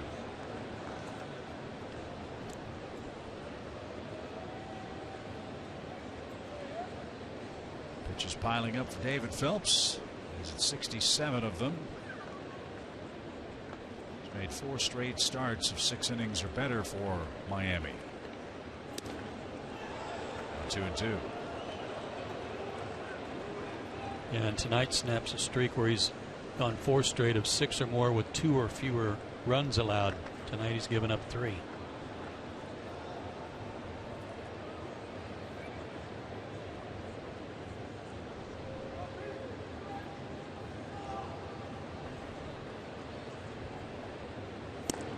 And caught the inside corner. Peterson is struck out for a 3rd time. And that was the same pitch as the first inning, and he's got to be ready to turn on that fastball in. Braves, though, take the lead. Back-to-back doubles. Cunningham and Maben, the pick that clicks. 3-2 Braves coming up to the home 4th.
Timeless moment.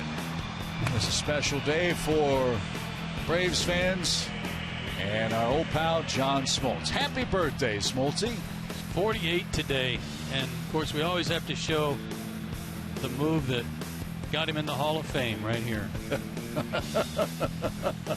Stop, drop, and roll, and a lot of people felt sorry for him. He's trying not to throw up after that particular effort. And we do the same every time we see that replay. Oh, that's great. Makes me laugh every time. So, John, happy birthday. It's also George Brett's birthday, right? Yeah, he's 62 today. It doesn't seem possible. Danny Echeverria bats and takes high. Also, very special birthday today for a terrific lady that we're fortunate enough to work with the Braves. Beth Marshall celebrating her birthday today. Happy birthday, Beth. 3 Hall of Famers right there. Echeverria cranks one over short. That's going to drop in front of Cunningham. And Danny Echeverria continues to punish Braves pitching. He's 1 for 2 tonight. And that'll bring up the pitcher, David Phelps. Fewest hitters that Julio has faced in an inning so far is 5. Fastball elevated. Good piece of hitting there by Echeverria. Line that into left field. Kind of hoping after getting the lead back that he would be able to have a quick inning with the bottom of the order. We'll see what happens. Phelps will try to bunt, and he pushes that ball foul at first. Strike 1.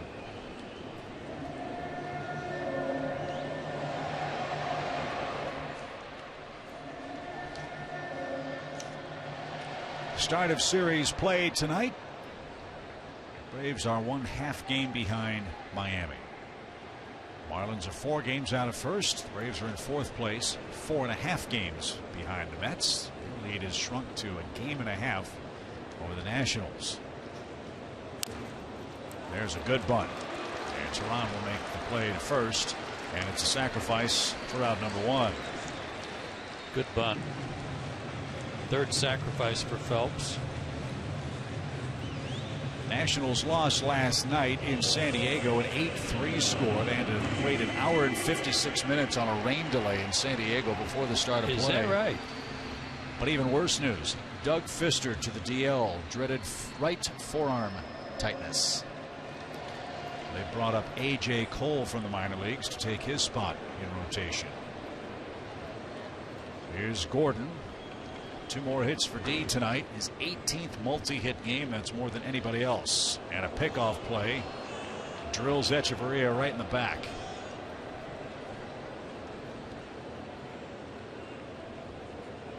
He's now Echeverria.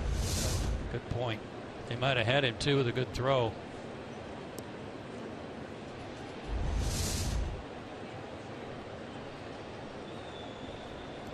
Another attempt at the daylight play.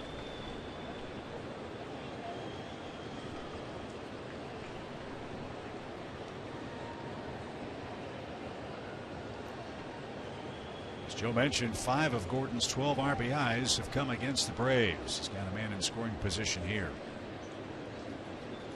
Well, he's already this year he has 10 3-hit games. A hit here would make it number 11.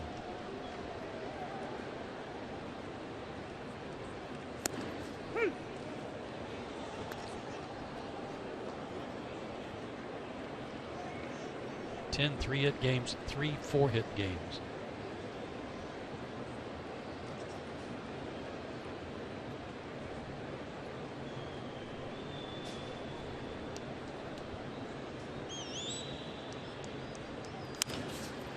Ground ball to second. Jace has it.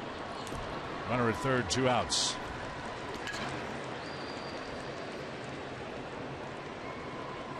And Martin Prado's the hitter. He's 0 for 2.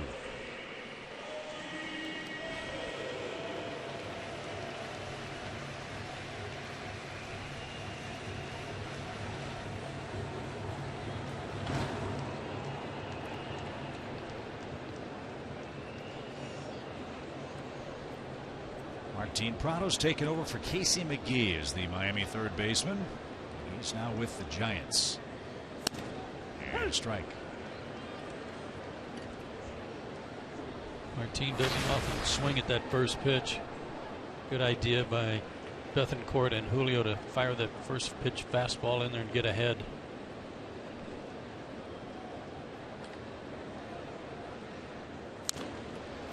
Pop fly out of play.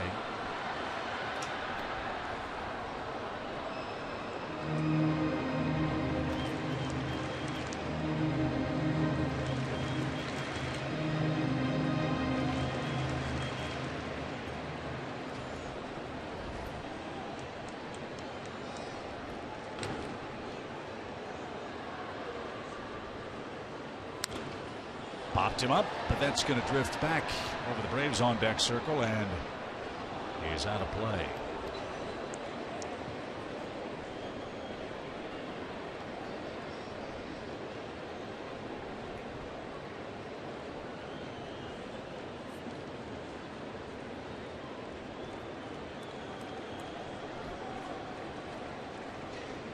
Here comes another 0-2 pitch.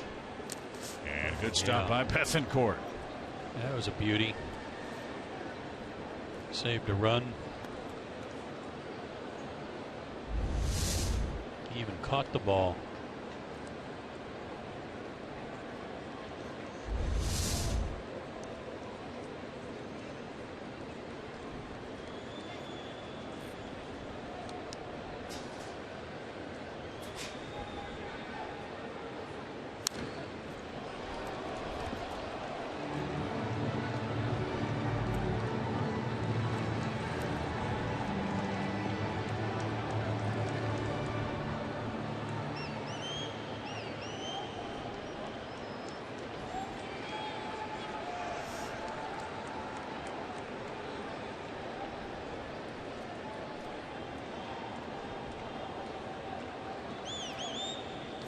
He went around. There's a good pitch and a great result. Tehran pitches around a leadoff single and preserves the lead. We head to the fifth.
May 24th, a free concert for all who attend. Limited VIP field passes are available for just $20. Act fast by visiting Braves.com/concerts and reserve your seats today. Julio Tehran's been given a second lead tonight. He's made it stand up. He leads 3-2 as we head to the fifth inning with Gosselin, Freeman, and Nick Markakis coming up. Those are the 2, 3, 4 hitters for Freddie Gonzalez tonight, who dramatically shuffled his starting 9 tonight. Hey, I think everybody by now knows about that bus accident that they had in the Braves minor leagues in A-ball, the Carolina Mudcats. And the great news was that everybody was treated and released at the hospital that needed treatment. Well, we just learned today that while that was still the case, there are a bunch of guys banged up from that accident and that are going to have to go on the disabled list. So happy that no one was seriously injured. But boy, is that really cut into that ball club in terms of having guys, what was it, 6 guys go on the DL? Yeah, well, one man was already on the disabled list. Steven Janis was on the DL. He had an injury, but he's going to stay on the disabled list. But you're right, 6 more as Gosselin got his hands inside and drives that ball into the left field corner. He's around first, and he's on his way to second base. A 3-for-3 night. But David Peterson, Dustin Peterson, Jacob Schrader, Lucas Sims, Andrew Thurman, and Tyler Brocious were all placed on the disabled list. And you're right, the injuries were not life-threatening, but they're certainly baseball career interrupting injuries. Great swing there by Phil, again shortening up to turn on that ball. He's having himself quite a night. And we're told that Carolina is back in action tonight. They're playing games once again. Their series with Myrtle Beach was postponed. Well, that's a lot of players, injured players, for the organization to have to cover. Probably call up some guys, I would guess, from Rome. Call up some guys that are on extended spring training. A lot of holes to fill. So we wish those young men all the best as they recover on the disabled list. There's Freddie Freeman, 1 for 2 bats, trying to extend the Atlanta lead. It's 3-2. Gosselin, a huge night. He and Cunningham have combined for 5 of the Braves' 9 hits.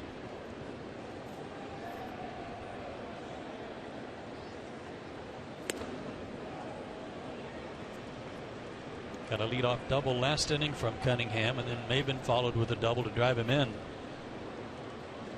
Leadoff double here. Let's see if they can get him over, get him in. Freddie's certainly capable of pulling the ball.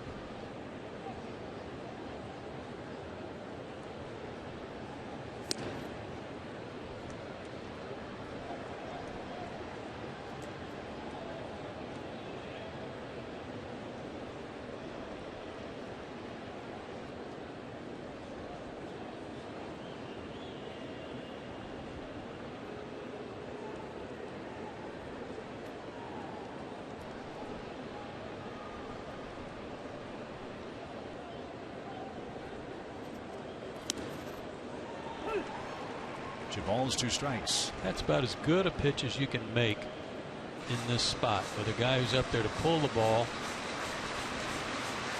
He's ahead in the count, and you paint the outside corner. That might have been that cutter again that he's used pretty effectively.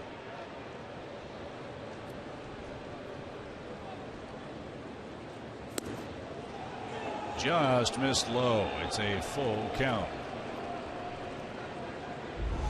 Take a look at that on our PNC Bank Fox tracks. Yeah.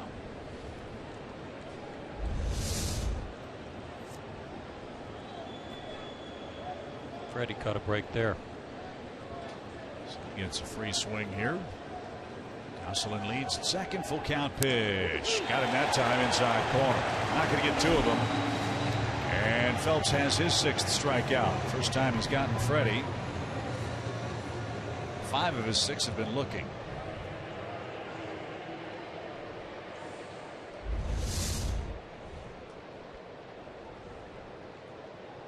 And in that same spot that he's gotten Jace Peterson twice.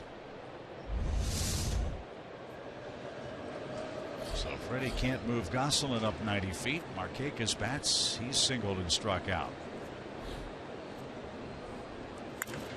That ball's driven hard toward left, but Yelich is as good as they come. He retreats and makes the play for the second out, and that's the harm of the strikeout. Yeah, that was deep enough to score a 4th run. 2 outs, and Andrelton Simmons the batter. He's 0 for 2.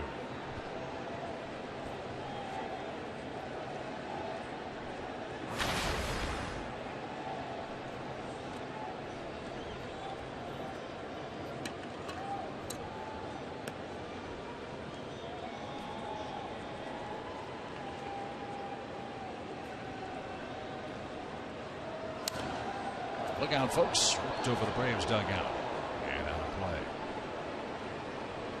Right over there in the vicinity of some of Anderton's family and friends who are here from Curacao.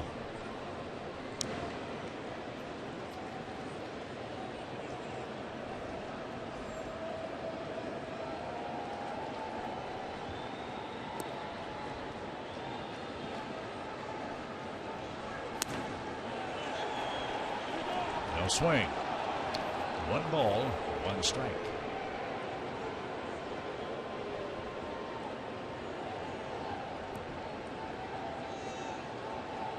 Mets are losing tonight. Milwaukee's beating them in the 7th inning 6-0. Bartolo Colon was the Mets starter. Mets coming off a 4-game sweep at the hand of the Cubs in Chicago. Bouncing ball to Echeverria at short. He'll set his feet and fire a strike to first. Good pitching by Phelps. Gave up a leadoff double, but the Braves can't cash it in. Still a 3-2 Braves lead.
Bringing the lumber feature. Giancarlo Stanton's 9th homer of the year came leading off the 3rd inning. First homer of the year against the Braves. And a new feature here on Fox, the heat map. It's hot. Caliente. That number 8, the 8th pitch he saw tonight, was the home run. Down and in. Typically, you can get him upstairs, the top of the zone. But down, especially down and in, get the married men off the field. That's a cool feature. You can see how teams are trying to pitch opposing hitters. And Stanton didn't get that pitch. Strike 1. There was one that was out of the heat zone. Up there in that polar area. You say that about as excited as you say whip. Yes. Pop fly foul back toward us. It's 0-2. Another good fastball, well located where he couldn't get his arms extended. His arms remind me a lot of Chips. Yeah, if you duct tape them together. And that there's 2 of them. 1 ball, 2 strikes. 3 runs, 9 hits for the Braves. 2-7-1 for the Marlins. Up and away. Not even count. All fastballs so far. Went a little too high out of the zone on the pitch before. He didn't offer.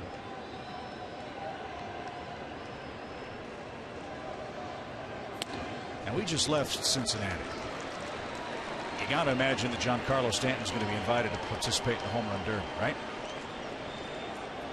He might set the all-time home run record for the home run derby, playing in that bandbox the heat of July.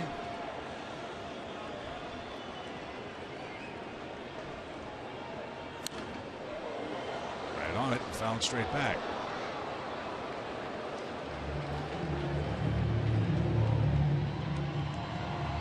One of the game's great pure sluggers, Giancarlo Stanton.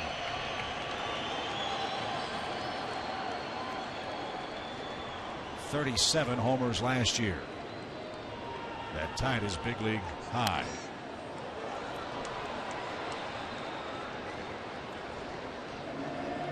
And Stanton's already passed Dan Uggla for the all-time Marlins home run lead.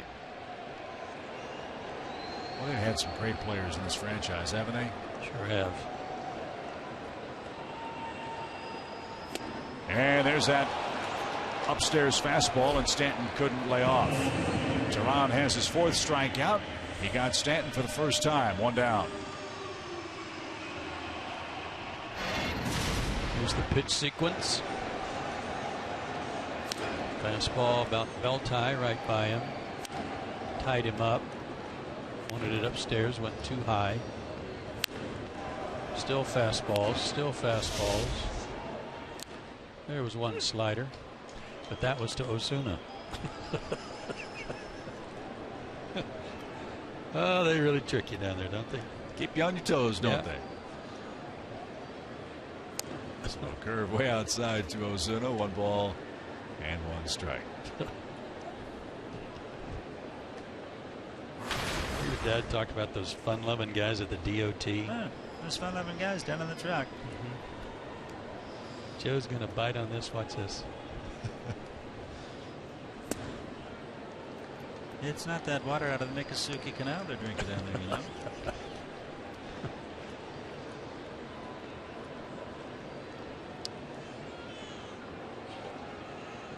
2-1 to Ozuna.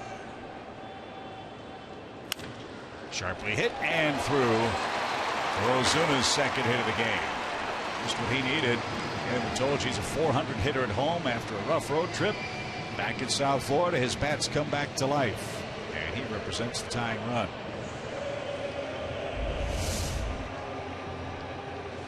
Fastball. He's a fastball hitting fool. That's why they started him with those breaking balls. They know he'll chase, but usually not until he gets to a part of the count where he's got to swing.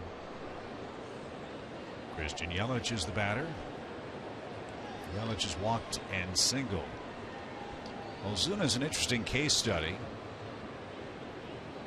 What with the draft coming up, the amateur draft, the Braves are very excited about the bevy of draft picks they're going to have.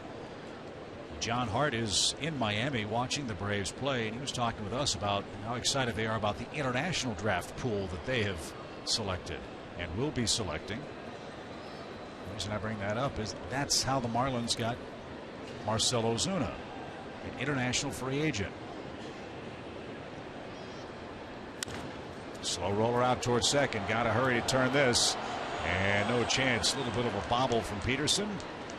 That broke up the timing on the play, and Ozuna's forced out with Michael Morse coming up.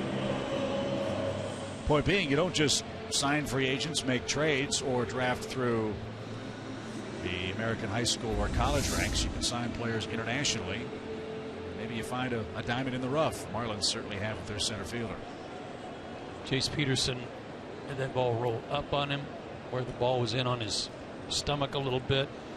So just to get the lead runner was about all they were going to get there. Julio has struck out Michael Morse twice. Fooled badly there, strike 1.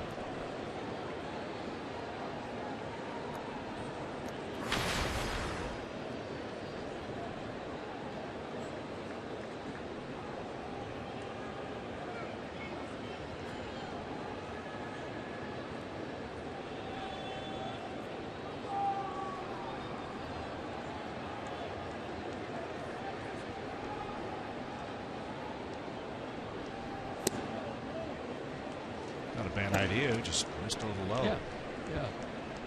Did it once, maybe he'll do it again. Julio has yet to pitch past the 6th inning this year. He's had to work hard again tonight. He's protecting a 3-2 lead. He's knocked in 2 of the 3 Atlanta runs.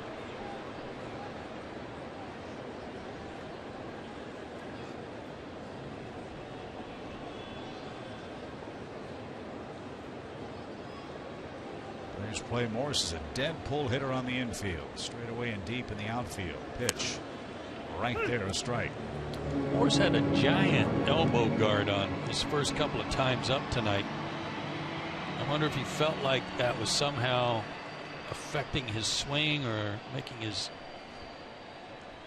arm do weird things, you know. I don't know, but he doesn't have it on now. 1-2 pitch. Yes, I didn't have those in your era, did they? You didn't see guys wearing arm protectors much, did you? No. We had some shin guards that were real rudimentary. Awful. They'd be flapping around when you're trying to run the bases. 2 balls, 2 strikes. Yelich leads at first. The pitch is cut on and missed. Julio Teheran has struck out Morse 3 times. Yes, it wasn't the elbow guard. Yeah. Morse hearing it from the home crowd. 3-2 Atlanta going to the 6th.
Seen a contingent that is here from Curacao cheering for Andrelton Simmons. I've got them here with me now. Like, you guys made your own shirts and everything. Now Roel is here. Roel actually played with Andrelton when you guys were about how old? Sorry, what's the question? Baseball. When did you guys play together? 14 years. Okay. I was 14. He was 14. Senior league. So did you imagine then you'd see him out here doing this now? I know that when I was in Little League, he was just. I knew that he came here. I knew. You knew he'd be good. Because he's amazing. Just incredible.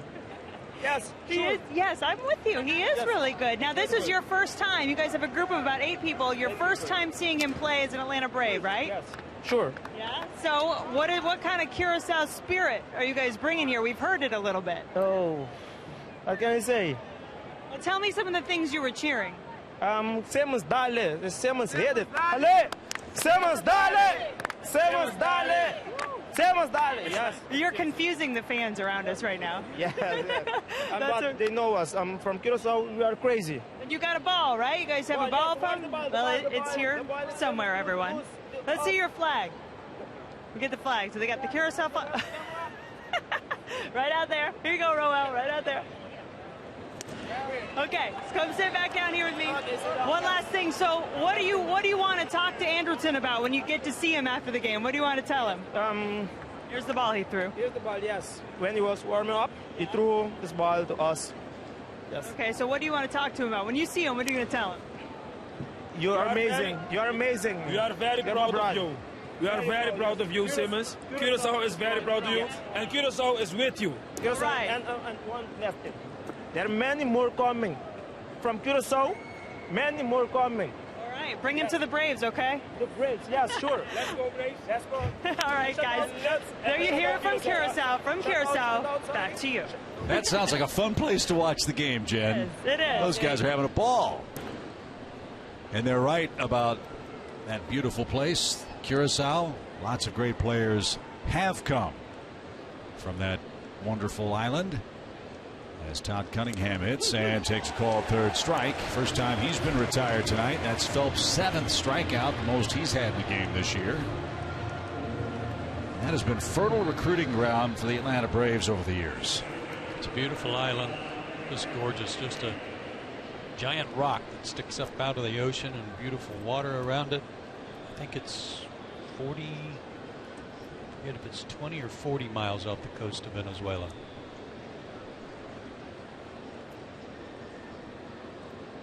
One away for Cameron Maben. He's reached twice. He's doubled, he's scored, and he's knocked in a run. And Phelps delivers a strike.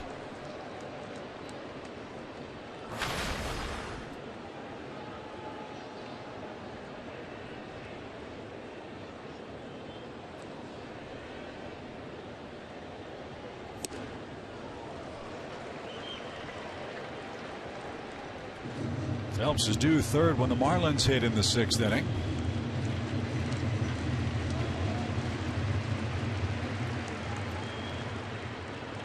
He wants to hold the Braves right here and take matters into his own hands. He's got one out. Bases are empty. He's allowed 9 hits and just missed the corner. He has not seen eye to eye with C.B. Buckner a couple of times tonight.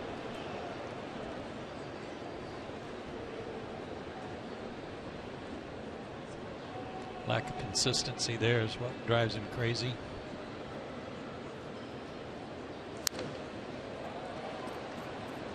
And out of play. Mentioned Maben was a former Marlin. Was originally a #1 draft pick of the Tigers. Came back to Miami in the great Miguel Cabrera trade.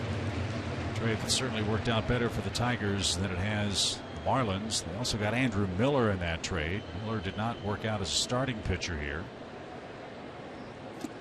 Boys, he turned into one of the elite relief pitchers in the American League and is dealing with the Yankees right now. Yeah, he's dynamite now.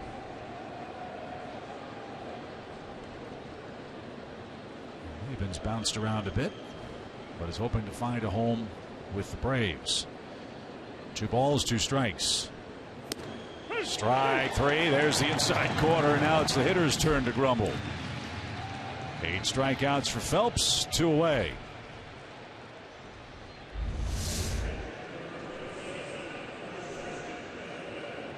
That's that cutter.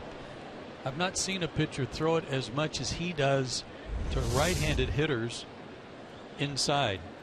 You know, like a front door slider, but his is a cutter.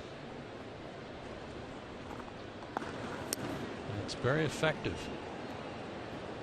I got to say, sitting up here, that I thought that ball was inside too at first look, but not on the replay. Nope. Way upstairs. 2-0 to Bethencourt. Phelps would like to retire the Braves catcher. He's the 8th place hitter. Tehran's on deck.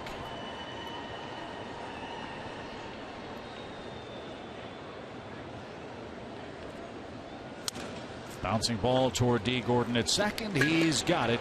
And the throw to first retires the side. 3 up, 3 down. Lower third for the Fish. 3-2. Braves still lead in game 1.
Our question is, why does Andrelton Simmons deserve to be an all-star? Tweet your response with the hashtag #VoteSimba, and your tweet could appear on Braves Live after the ball game. Hopefully we'll be talking about a win tonight. Braves have played the Fish tough this year. They're 4-2 against Miami. They have yet to lose a game here in Miami. There was some talk about their road trip, the Marlins road trip, where Echeverria played so well, and especially played well in Los Angeles and won over a lot of people out there that didn't know a whole lot about him.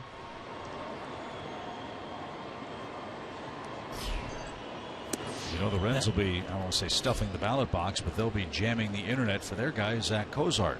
Well, my point about Echeverria was that they're admitting, I mean, the Marlins admit. Deep short on cue, Simmons gloves and guns him out. 1 out. That he hasn't won a Gold Glove because of Andrelton Simmons. He's in the same league with Andrelton, and that's going to be a tough road to hoe. But they're talking this year like, hey, no holds barred now. He ought to be getting special consideration for the Gold Glove himself over Andrelton because of the way he's playing.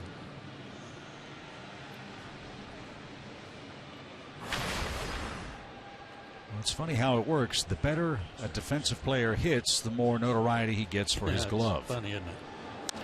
And he is hitting. Echeverria 1 for 2 tonight. He is now hitting .311 for the year. And that was the last thing that was going to come for Adeiny Echeverria. It's another man who made his way from Cuba. Toronto signed him, gave him a multi-million-dollar contract, and he was part of the big Marlins house cleaning deal that sent all their big-name players to Toronto, and a lot of youngsters came back from the Jays.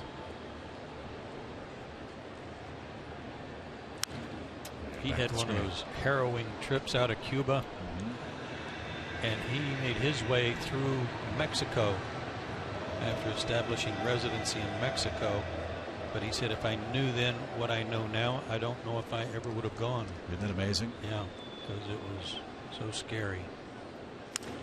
Roller toward third. Gosselin backhands and throws across. Close play, but he got him. And that'll be the second out. It's also the end of the night for David Phelps because Ichiro Suzuki will pinch hit.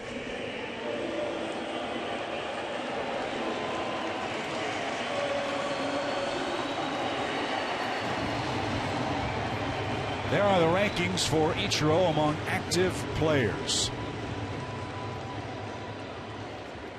2,869 hits. Would you have had him as the #1 guy in stolen bases among active players? That's the one that stunned me. Back in his days in Seattle, Ichiro had 262 hits in a single season for Seattle.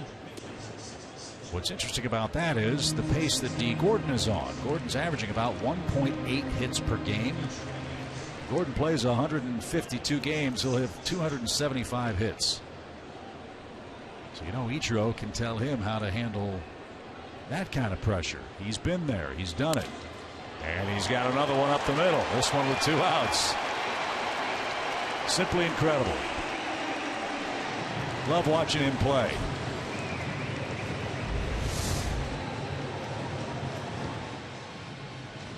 Where the bat stays in the zone a long time. There's that lean that we were talking about when we were in Washington watching Bryce Harper hit. But how his body's kind of leaning away from home plate and helping get the bat started. And that's going to be the last pitch of the night for Julio Teheran. He departs after 103 pitches. He's yet to go beyond 6. He leads by a run, but trouble on the base paths with 2 out.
retire D. Gordon, our T-Mobile game changer tonight.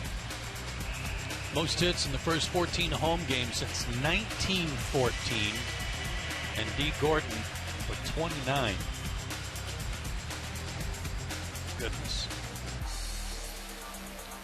He's up to 60 hits. Was 4 for 5 on Wednesday in Los Angeles. So Luis Avilan is on to retire D. Gordon. Look at the lead for Ichiro. It's gigantic. And ball low, 1 ball, no strikes. Braves bullpen, a .466 earned run average. They've allowed only 8 of their 52 inherited runners to score this year. That is effective work. But lots of walks and lots of home runs have been problematic at times.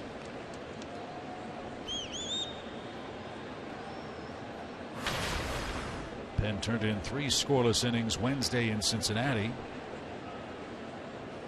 Perez and Cahill turned the trick. And 3 straight have missed. Close call. Avilan wanted it. Yeah, he's looking at wanting to know where it was.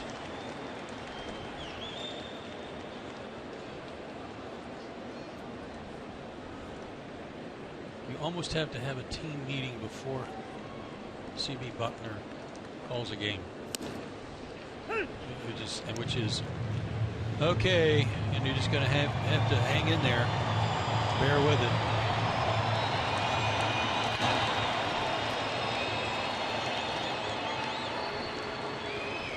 3 balls, 1 strike.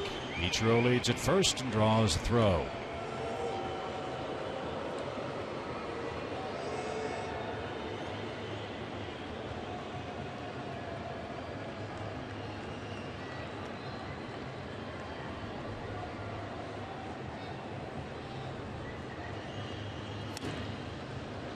Perfect pitch, full count. Now the runner Suzuki will be moving with 2 outs.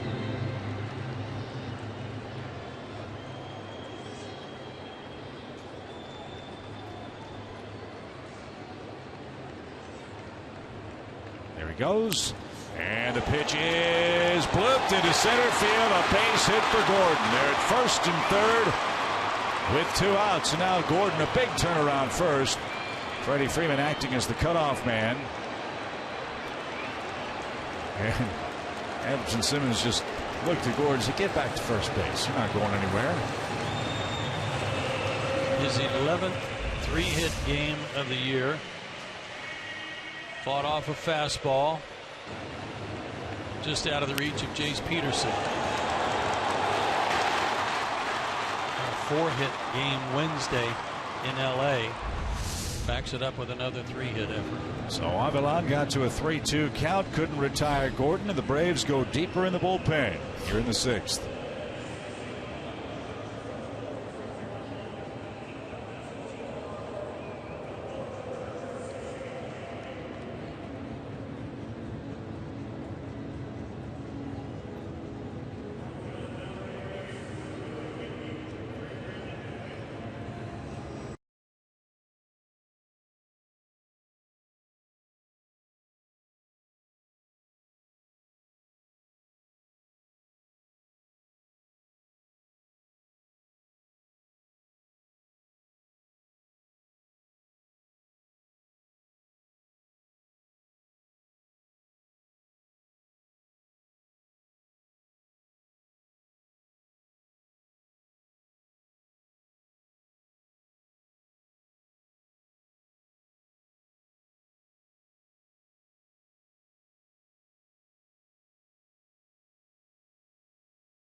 Pitch away. Now he was thinking, okay, he's going to work me away. Now he's going to come in. Watch him really step out and open those hips up. And all of a sudden it was back outside again and he had no shot. That was a case of guessing wrong and losing the battle.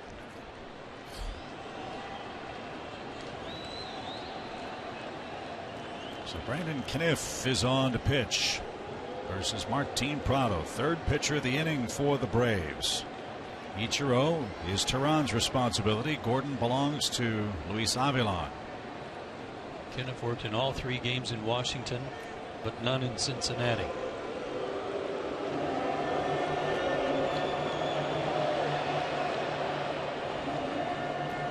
First batter faced, critically important. Brandon 7 for 13 in that statistic. A lot of those are walks too, you know. Yeah, good point. It's funny how his first batter kind of dictates everything about his outing. And if he could come in throwing strikes, and again he hasn't pitched in 4 days, but if he can come in throwing strikes, then he's pretty tough. He's been tough.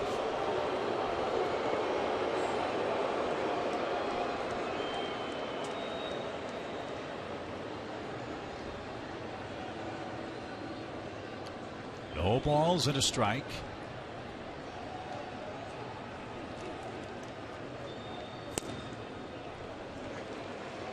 And that just missed. Even count. Not according to Bethencourt. He held it there longer than he's held a pitch all night.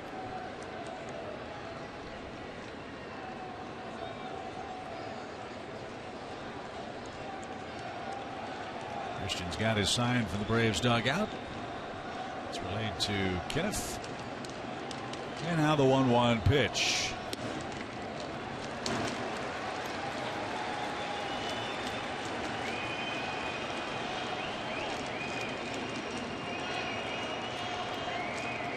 Braves Pens walked 50 men in 104 innings. And Stanton is lurking.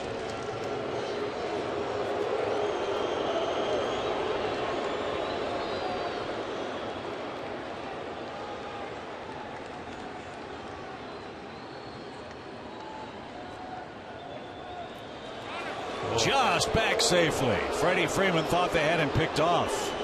Remember, the Braves already used a challenge. Yeah. Andrelton thought so too over at shortstop. He was trying to get an appeal out of Freddie, but can't appeal.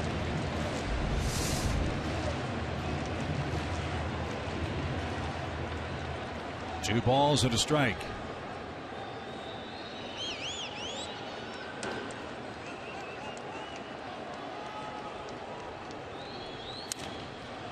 Pop fly foul out of the reach of Nick Markakis and company. Crowd of 18,334 tonight. Their attendance has been up. Last year I think they averaged about 17,000 plus. This year they're averaging right at 20. Hey, look, let's face it, this is it's tough for the Marlins to outdraw South Beach on a Friday night. But a good crowd tonight. They've been into every pitch, especially the fans from Curacao that Jen sat next to. They're having a ball tonight. 2 balls, 2 strikes. Ground ball right side. Jace to a knee has it. And that puts out the fire for the Marlins in the 6th inning. They get 2 hits. They strand 2 runners, and Atlanta maintains the lead going to the 7th.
8-2. Time for tonight's Home Depot tools from the dugout.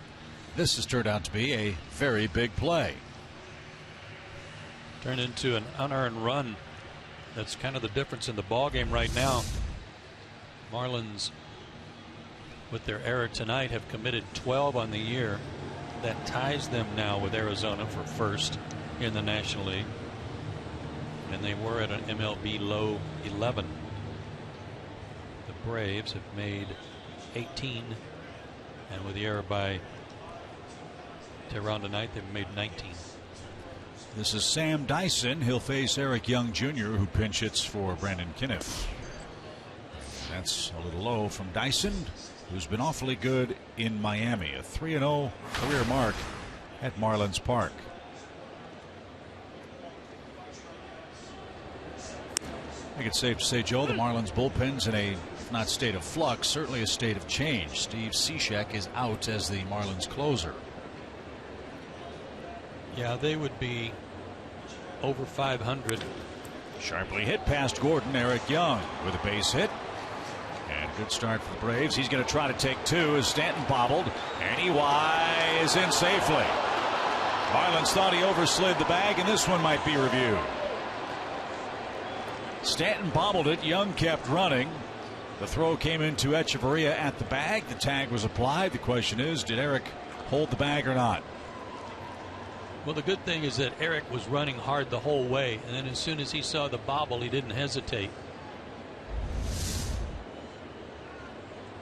But his momentum carried him by the bag, but did his left hand come down on the base as his right hand was coming off? Boy, hit the bag hard. Right hand's going to come off, but look at the left hand. Left hand's coming down. I don't know. He did get it back down. Toby Basner, the second base umpire, was right on top of it. So no appeal for the Marlins. A single and an error on Stanton. So a two-error night for the normally sure-handed Marlins defensive core. Here's Peterson. Let's see if he can advance a runner. The inside corner has been his kryptonite tonight. He struck out 3 times.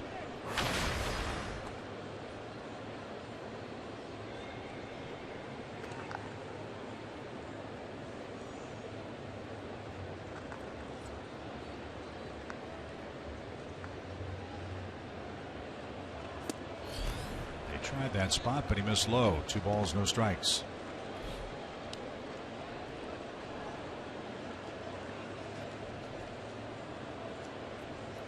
Pretty good fastball from Dyson too at 95, and he can rush it up there as high as 98. Mostly fastball, changeup. Ground ball to first. Morse has it stick in the webbing of his glove. He wanted to make a throw to third on that play, and the ball almost went right through his leather. So productive out for Peterson. Young's at third with 1 out. He might have had a play too, as sharply as that was hit. And a good job by Jace to pull the ball. But it went right into that opening in his web.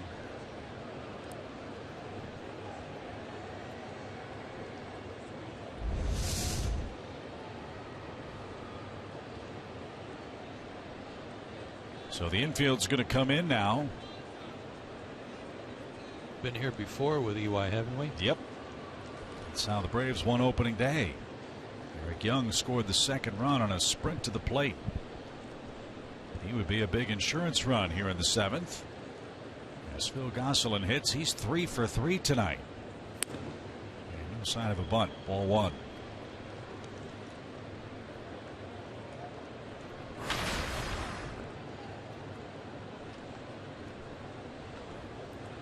I'd say that's bumped his average a little bit.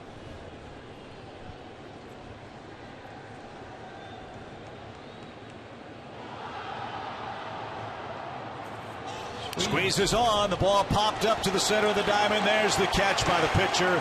And that'll be a double play. And that'll end the inning. That mid-90s heat too hot to handle for Phil Gosselin. He pops it up into a double play. And And we head to the 7th inning stretch, and Giancarlo Stanton's coming up.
Tuesday night and Wednesday night. Want to get your tickets for that Wednesday game? The first 20,000 fans will get a bobblehead featuring Braves legend Javi Lopez. It's the first of our 2015 Braves bobblehead series. Get your tickets today. Visit Braves.com/tickets. The Rays, one of the better surprises in Major League Baseball this year because of their pitching.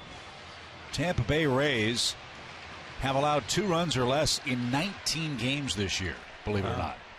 And that's without Alex Cobb or Matt Moore. So here's Cody Martin. He'll face Giancarlo Stanton to lead off the home 7th. Stanton is homered tonight and takes the ball low.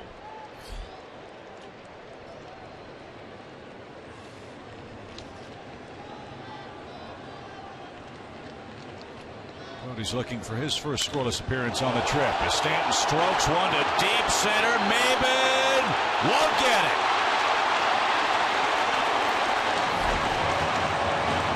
That is as deep as you can hit it.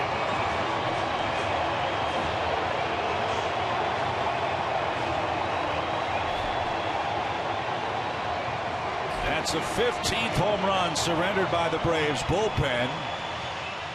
And our game is tied 3-3 on a mammoth Stanton homer to center. Bell tie 418 with about an 18-foot wall.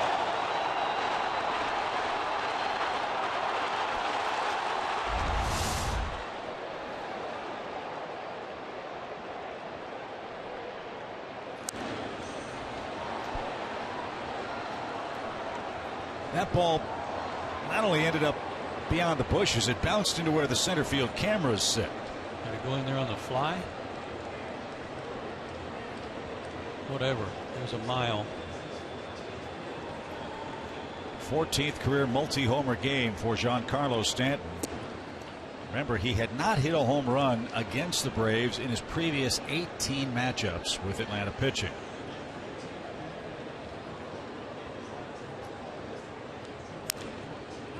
Bounced by Ozuna, fouled at the plate, a ball and 2 strikes.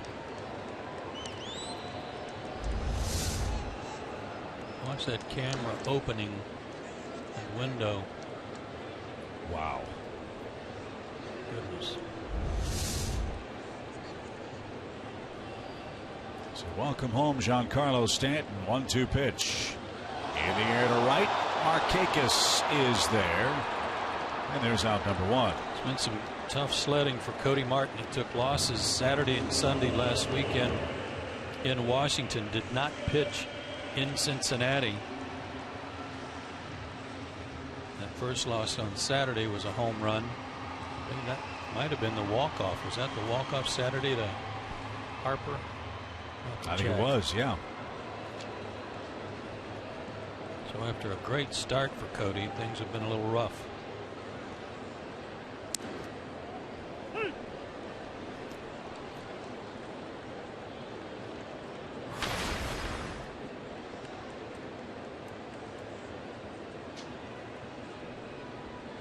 Yelich takes a little low. Count even. 1 ball, 1 strike. Freeman, Markakis, and Simmons are due up in the 8th inning. You might see Mike Dunn start the frame for the Fish. They're back to level at 3-3. Steve, right 2. Yeah, it was the walk-off to Harper, and that was Tehran's game also.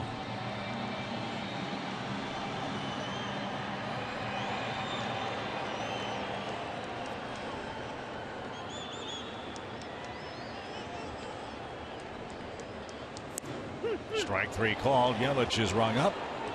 2 outs. Look, we know the Braves have some experienced arms at the back of their bullpen. And Grilli and Johnson and Avalon. The Braves have a late lead. We feel pretty confident that those 3 guys can get the job done. There's history. There's a track record there. The fact of the matter is, in the first 30 games this year, the Braves have had 6 rookie relievers make their big league debuts this season. As Morse smacks one towards center, Maben drifts back and makes the play. The ripple effect of Braves starters not pitching beyond the 6th too often is inexperienced arms are pitching in big leverage innings. And right now, those youngsters are wilting under the pressure.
Tied our game at 3 going to the 8th inning. Fans coming out to Turner Field to see the Braves take on the Brewers this weekend. We've got great family activities planned for you. Every Friday night is Georgia Lottery Fireworks Night. Every Sunday is Alumni Sunday with autograph sessions, kids run the bases, and a whole lot more. Go to Braves.com/tickets today. One thing lost in this tie game right now is the popped up squeeze play last inning. That would have provided the Braves with an extra run. And as we presumed, Mike Dunn is the man coming on to pitch for the Marlins with the 2 left-handed bats of Freeman and Markakis to get things started. Mike's had a real good run down here in Miami since coming over in the Dan Uggla trade. Well, it was between Dunn and A.J. Ramos as to who was going to take over as the closer. They went with Ramos, and Ramos was successful in his first attempt, but it could have very easily been this guy. And it may still well be, depending on the matchup. Right. Dunn's made 9 straight scoreless appearances. And he's ahead of Freddie Freeman with a strike. Hey, by the way, congratulations. The Hawks beat the Wizards. Way to go. Clinch that series. They're headed to the conference finals for the first time in 44 years. So that would date back to St. Louis, right? I don't know when they came to Atlanta. The 60s. Yeah, my dad came down to Atlanta with the then St. Louis Hawks. So I think it was the Atlanta Hawks then. I think so, yeah. 1 ball, 1 strike. Not caught up on my Hawks history. I apologize for that.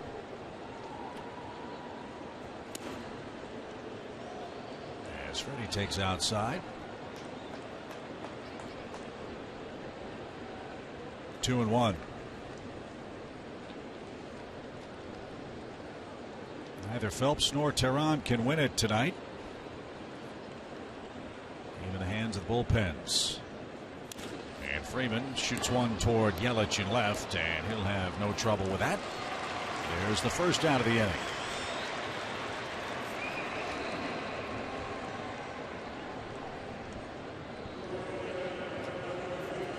Freddie now 3 for 23 against Mike Dunn. And that'll bring up Nick Markakis.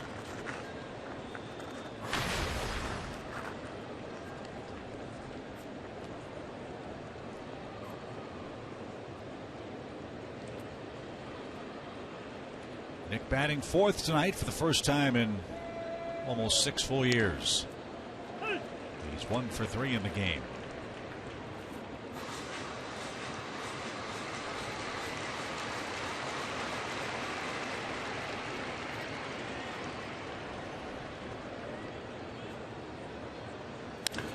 That ball's hit hard into the right field corner. Stanton will go dig it out. Markakis on his way to second with a 1-out double. 6th 2-bagger of the year for Nick, and there's the go-ahead run for the Braves. Now the right-handed bats are lurking. He made Nick flinch with a good breaking ball. Did he come back with another one? Yeah, and it wasn't as good. It was a hanger, and he just laced it. He got greedy after he saw Nick flinch on the first one. What was your stat for the Braves with runners in scoring position on the road trip coming in? 12 for 58, a 207 mark. All right, do your math. Tonight the Braves are 2 for 14. But this is where they've shined all year. A runner at second base. Braves have been incredibly productive in this spot. Let's see if Simmons can put the Braves in front. Looks like Dunn will not be allowed to face him. Mike Redmond, he's on his way to the hill, and he'll stall and stall a little bit. He'll wait for C.B. Buckner to slowly make his way to the center of the diamond, and now Mike Redmond will make the call. So Dunn works a third of an inning, gives up a hit. Will the rest of the Marlins bullpen allow the go-ahead run? We shall see as we battle on in the 8th inning.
And Michael Waltrip Racing, life in the pits. Get to know the guys who risk it all to jump the wall and pit race cars for a living. It's driven.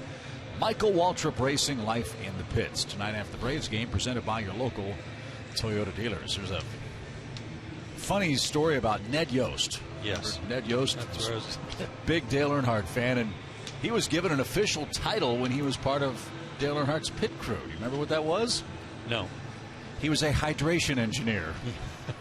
I know he had the cup with the water. Yes. Correct. The fishing pole stick in the. Yeah. And I think one time he spilled water on Dale Earnhardt. And he caught it on the lip of the window and it dumped in his lap, and Dale gave him that Terminator look. Andrelton Simmons will face Brian Morris. Another big arm. Slow roller toward third. That baby's going to stay fair. That's a thing of beauty. Infield hit for Simmons, his first of the night. And all the folks in Curacao, where Jen was chatting earlier, are up and waving the flag. 2 on, 1 out.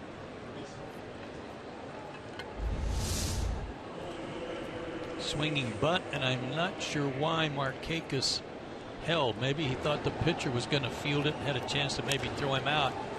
But Nick froze on it. So he's still at second.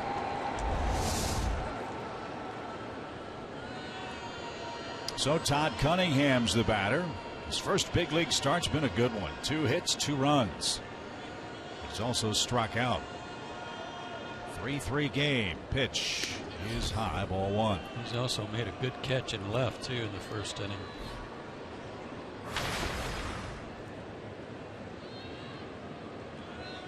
Morris throws hard as well. 94, 97 with a slider.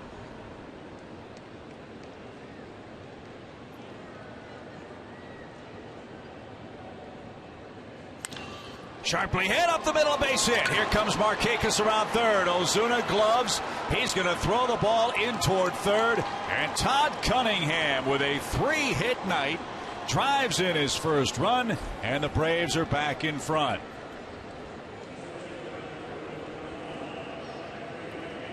You know, after what we were talking about earlier, what I was bringing up about Todd was really saying he was a singles machine. There's nothing really wrong with singles, especially with go-ahead run zone. And he gets his first big league RBI. It might be a game winner. So that run's charged to Mike Dunn. Simmons stops at second. The Braves lead 4-3 on 13 hits. Cameron Maben bats. You know, somebody who's probably as thrilled as Todd Cunningham about that hit is his skipper at AAA, Gwinnett, Brian Snitker. He and his staff at AAA, frankly, all the Braves minor league coaches do such a tremendous job of getting these guys as ready as they possibly can for a potential call-up.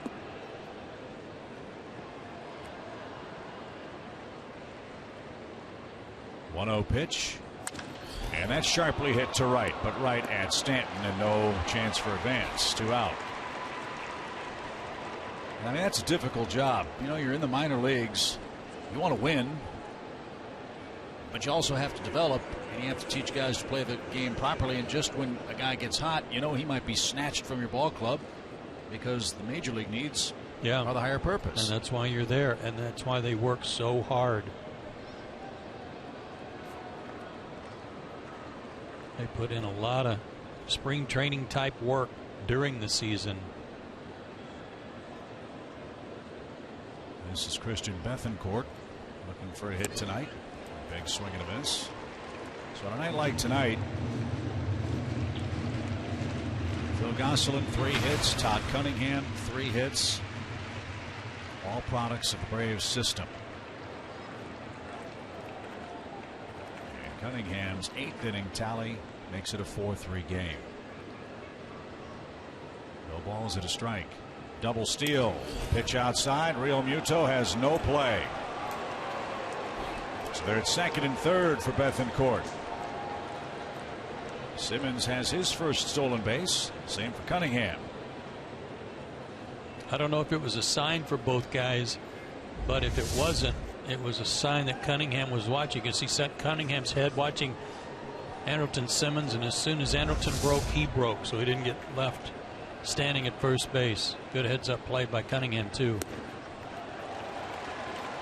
A ball, 2 strikes. Both teams have used 6 pitchers for the last 13 hitters.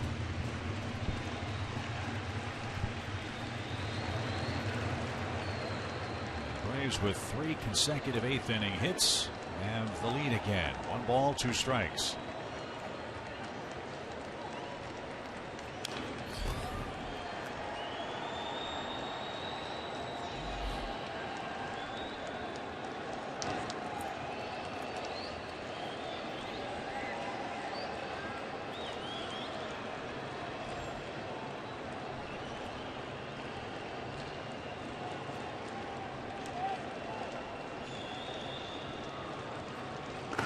The 1-2 pitch for the Braves catcher.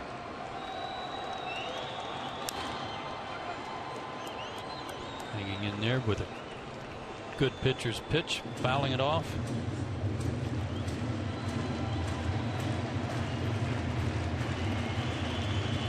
Another meeting on the mound. How about Freddie Gonzalez? Kind of a Bobby Cox-like move. You get a kid up from the minor leagues, don't let him sit for 3 or 4 days. Throw him out there and see what he can do. Well, in the lineup he shuffled around today, he's produced 13 hits, including those 2 guys, Gosselin off the bench and Cunningham off AAA. 1-2 count. Check swing. That got away from Real Muto, and the ball will bounce in the Marlins dugout, and the Braves get a gift run. On a strikeout wild pitch, Simmons will come home to score, and that makes it a 5-3 game.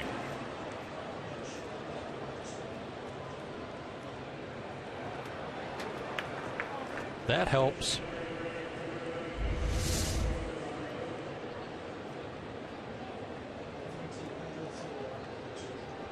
He looked like he was in pretty good shape to block this ball, but it went right either off his shin guard or off the heel of his glove. And into the dugout. So the Braves bench, which has been so productive already with a hit tonight, will call on Pedro Siriaco with runners first and third. 2 runs are in the 8th. Braves get a 4th out. Let's see if Pedro can make them pay. He's 2 for his last 2 as a pinch hitter, including an 8th inning triple Wednesday in Cincy. Fly ball toward right center field. Stanton is on the run, and he's going to get there to retire the side. What an inning for Atlanta. They scored twice on 3 hits. They got 4 outs, and a wild pitch scores a big insurance run. Nice night on South Beach so far for the Braves. They lead it 5-3 late.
Save of the game. Well, there's several things that Todd Cunningham's done tonight. He saved an extra base hit there. He got a hit his first time up. He got a double his second time up. And then here in the top of the 8th inning, he put the Braves back on top with an RBI single. His 3rd hit of the night, his first big league RBI, and it might be a game-winning RBI. Quite a night. So big Jim Johnson's on to protect the lead in the 8th. He's got the bottom part of the Marlins order. Real Muto, Echeverria, and then we'll see.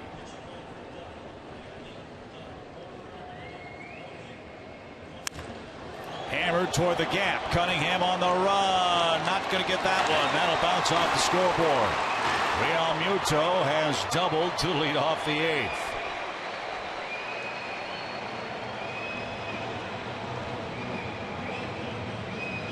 He jumped all over that fastball that was about belt high. Boy, did he put a good swing on that. Fastball came back to him a little bit. One hop the wall in deep left center. 2-run cushion. Don't worry about him. Worry about the hitter. 5th double for Real Muto. Here's Echeverria.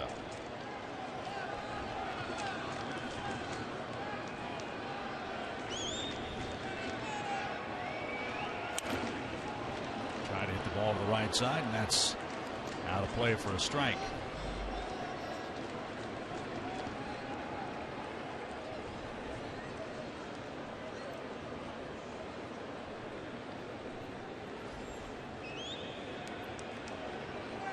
Echeverria 1 for 3 tonight.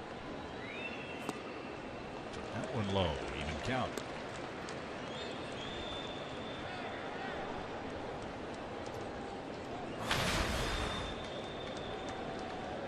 Big Justin Bour is on deck.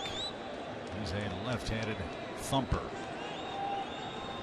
1 ball, 1 strike. Far off and out of play. It's 1-2.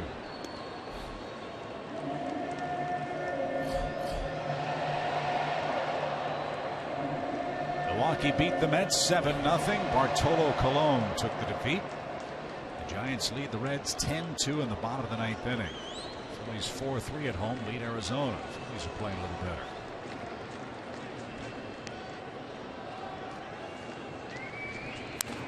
Poke to the right side. Good at bat.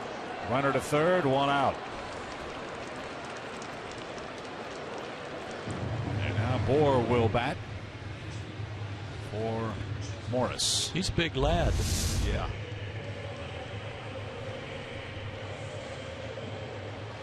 Behind in the count, Echeverria did all he could just to make contact and did a good job of doing that and then getting a runner over at the same time.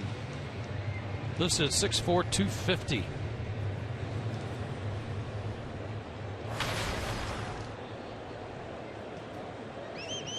Five for 9 as a pinch hitter.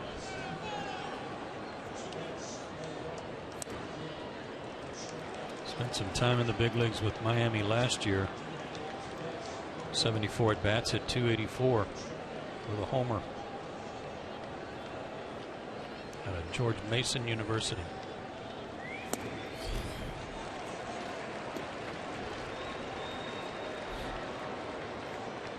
Two balls, no strikes.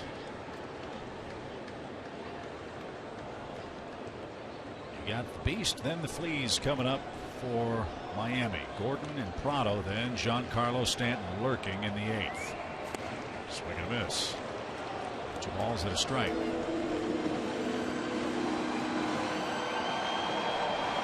Moore had 4 hits on the just completed road trip. Hit a homer. And came in Washington against Jordan Zimmerman.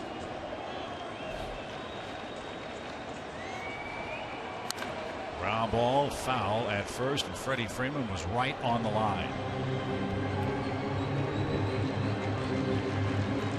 They're playing him as a dead pull hitter.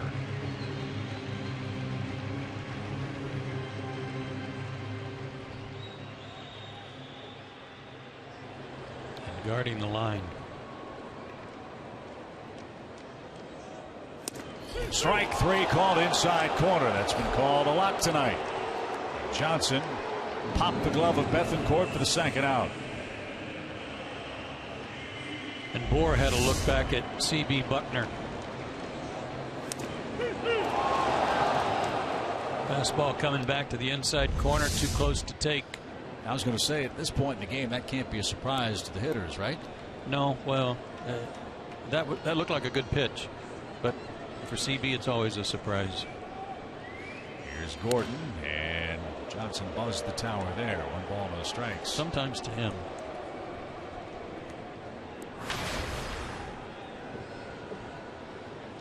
Three-hit night for D. Gordon after a 4-hit game in Los Angeles Wednesday.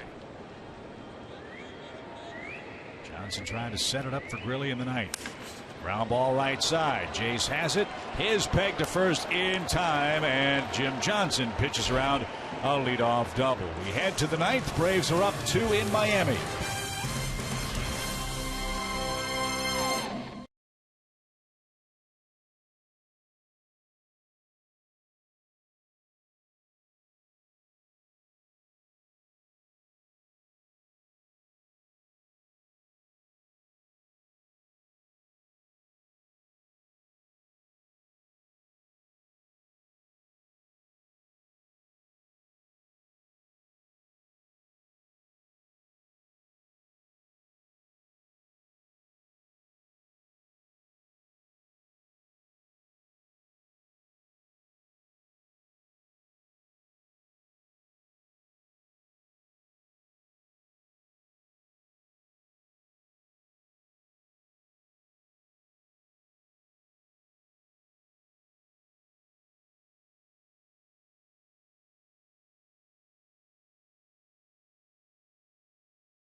And the Georgia Lottery.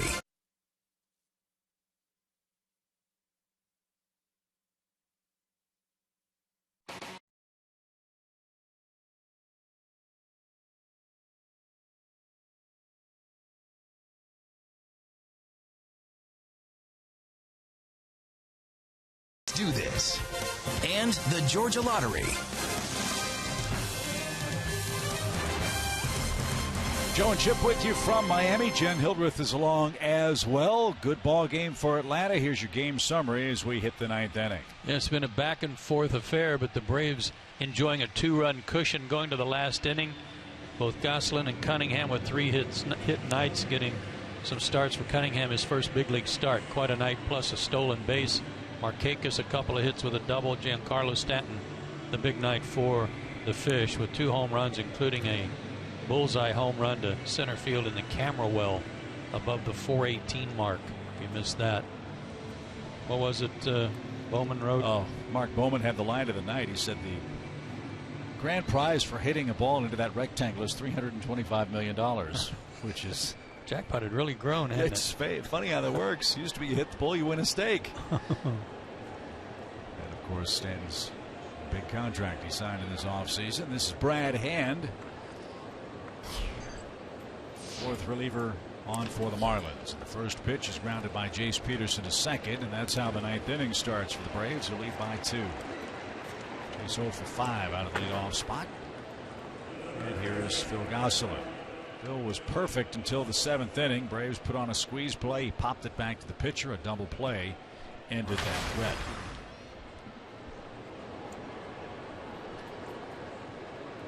Right after that, Stanton hit the homer to tie the game that made you a little edgy.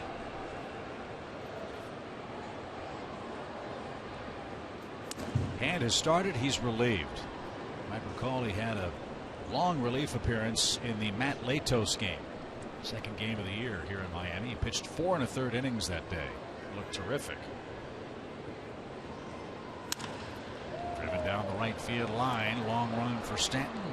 He won't have a play. It's 1-1.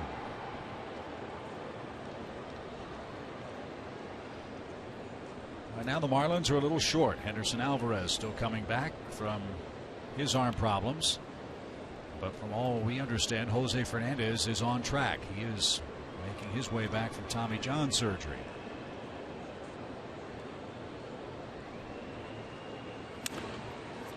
Looped out towards second, where D. Gordon will catch it for the second out. Yeah, they could have him back as early as the All-Star break, right? If not before. If not before. Yeah, and that's a huge difference maker. You put him at the top of your rotation, everybody else slots down with Henderson Alvarez. You got Phelps, Tom Kohler, Matt Latos also in rotation for Miami.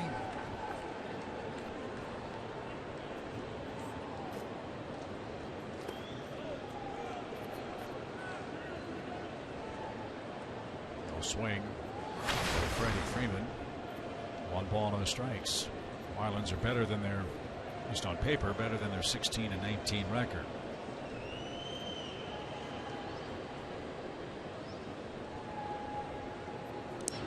And I think fortunately for them, frankly for everybody in the East, this is going to be a division where everybody beats up on everybody all year long. Miami starts play tonight 300, but only 4 out of first. Well, one thing that surprised me as you see Gurley getting ready for the 9th inning was the fact that they are next to last in homers in the National League. And when I started looking at their numbers, Stanton had 8, now he's got 10, but no one else on their team had more than 3, and that was Ozuna, who had 3 on the road trip. Everybody else 1 or 2. Yeah, he was a 20 homer man last year. I think they were thinking Michael Morse would. Yeah. Exactly. He's only hit 2. This ballpark has something to do with it, of course, because it's so huge. But that number surprised me. Good hitter's pitch for Freddie Freeman against Brad Hand. 3 balls and a strike. That's how to play foul. No inclination for the Marlins to move the fences in. At least not yet. It's 392 to right. It's 418 feet to center.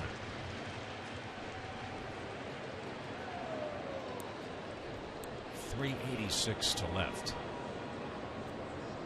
And Freeman is down swinging. 3 up, 3 down for Hand in the 9th.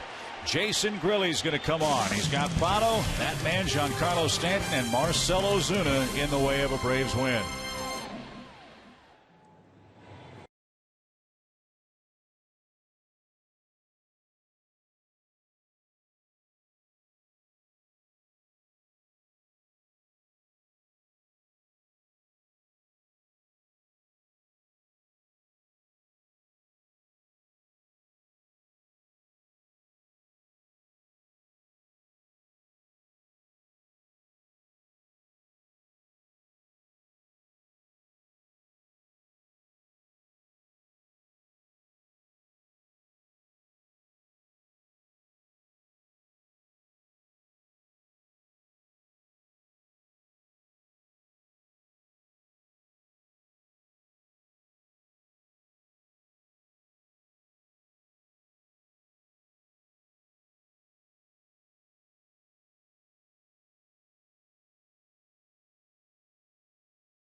Booth, clubhouse, and dugout. Tours are offered all year long and begin in the Braves Museum and Hall of Fame. For more information, call 404-614-2311. So Atlanta's got it set up for Jason Grilli. He's on for the 12th time. 5-3 as we head to the home 9th. And the Marlins will have their 2, 3, and 4 hitters coming up. And it's a more familiar save situation here for Jason Grilli as opposed to his first outing back in Cincinnati after he'd missed a few days with those back spasms when he gave up the home run and lost the ball game. Well, it was a double, actually, I beg your pardon, to Mesoraco that won the ball game for the Reds. But it would be his 10th save if he can nail it down tonight. That would tie him for 3rd in the National League. Juris Familia of the Mets has 13. It's Jason's 4th appearance of the month. Martin Prado 0 for 4 tonight. Leads things off. He's 2 for 5 against Grilli in his career.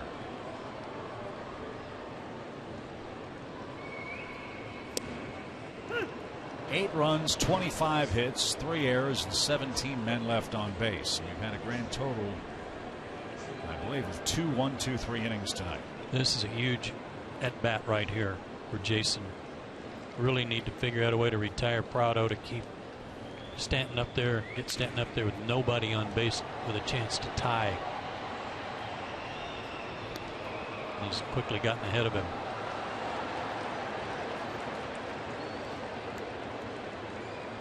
Stanton's on deck. And then Ozuna. Those two men have combined 0 for 5 in their careers against Jason Grilli. As it stands, Cody Martin's in line to win it. Braves move Gosselin off the line with a 2-strike count. And Prado hits it up the middle. Peterson to his right, sets and fires. And a good job by Grilli to get the leadoff man. Now Stanton can do whatever he wants. The Braves would still lead. Good pitch. Got ahead 0-2. Didn't waste one. Went right back with a fastball and jammed him. So now Stanton, you're right, can do whatever he wants. A 2-homer night for Giancarlo Stanton. That gives him 10 long balls this year. 35 RBIs.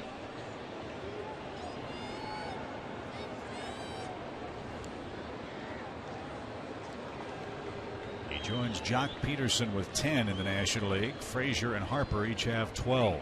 And that missed low. I guess. Yeah.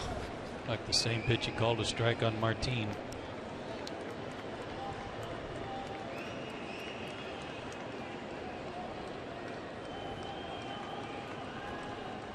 One ball, no strikes. Taken low. 2-0.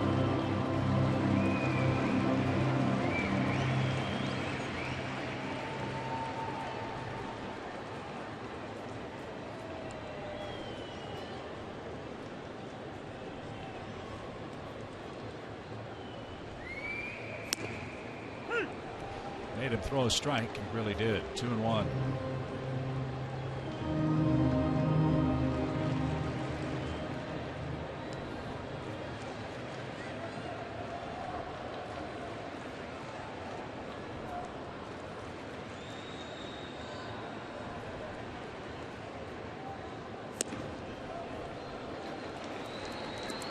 Ozuna's next. He's got 2 hits tonight.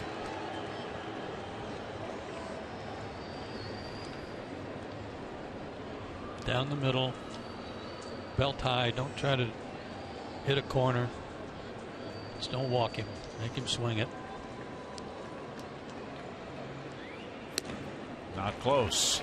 And that will bring the potential tying run to the plate in Marcell Ozuna. He takes a long walk in front of the Marlins dugout, points skyward, looks down at Brett Butler, and steps in with a chance to tie it up with 1 out. And Ozuna, dangerous hitter, 23 homers last year. 3 homers on the just completed Miami road trip. Fastball hitter. Got to get that breaking ball over for strikes.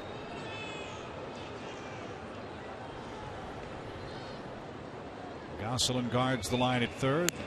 And there is the breaking ball for a strike. Good call, Joe. 0-1.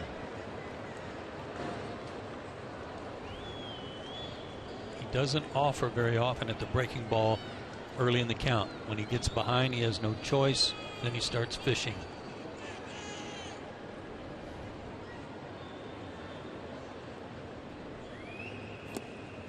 Bad popped away from Bethancourt. And Stanton moves up 90 feet. That takes away the double play.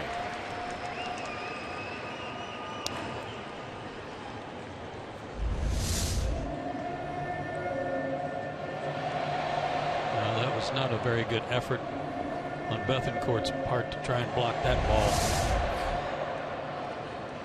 Ruled a wild pitch. Now a hit could score Stanton and make it a one-run game. Yelich is on deck.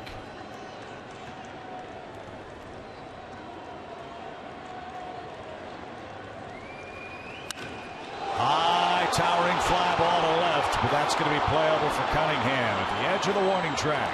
He's got it. Anyplace else, and that would have been in the danger zone. 2 outs. Well, it was a good fastball, but it was a fastball. And like I said, this guy murders fastballs, and he's mad at himself, talking to himself, going in the dugout. He hit it almost as high as he hit it far. Big out. Braves are an out away as Christian Yelich stands in.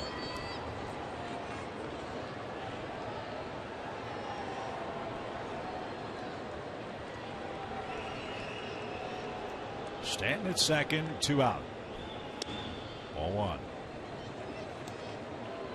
Braves want to worry about Michael Morse tomorrow. That's when Alex Wood and Matt Latos square off. That game will be seen nationally on Fox Sports 1. First pitch, 1:05.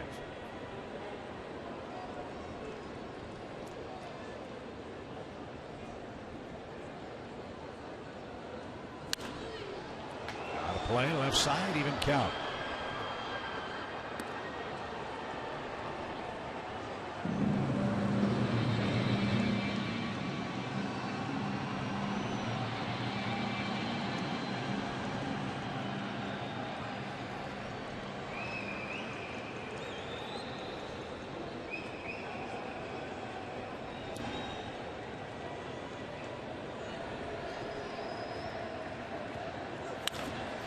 To short. Anderson's got it. The long throw to first in time, and the Braves remain perfect in Miami this year. They beat the Marlins 5-3 the final score. Atlanta is 4-0 against the Fish in their home tank. Cody Martin picks up the win, Jason Greeley the save, and what a night for Todd Cunningham, his first big league start. 3 hits, including the game-winning RBI in the Atlanta 8th, and the Braves earn their second victory on this long 3-city trip.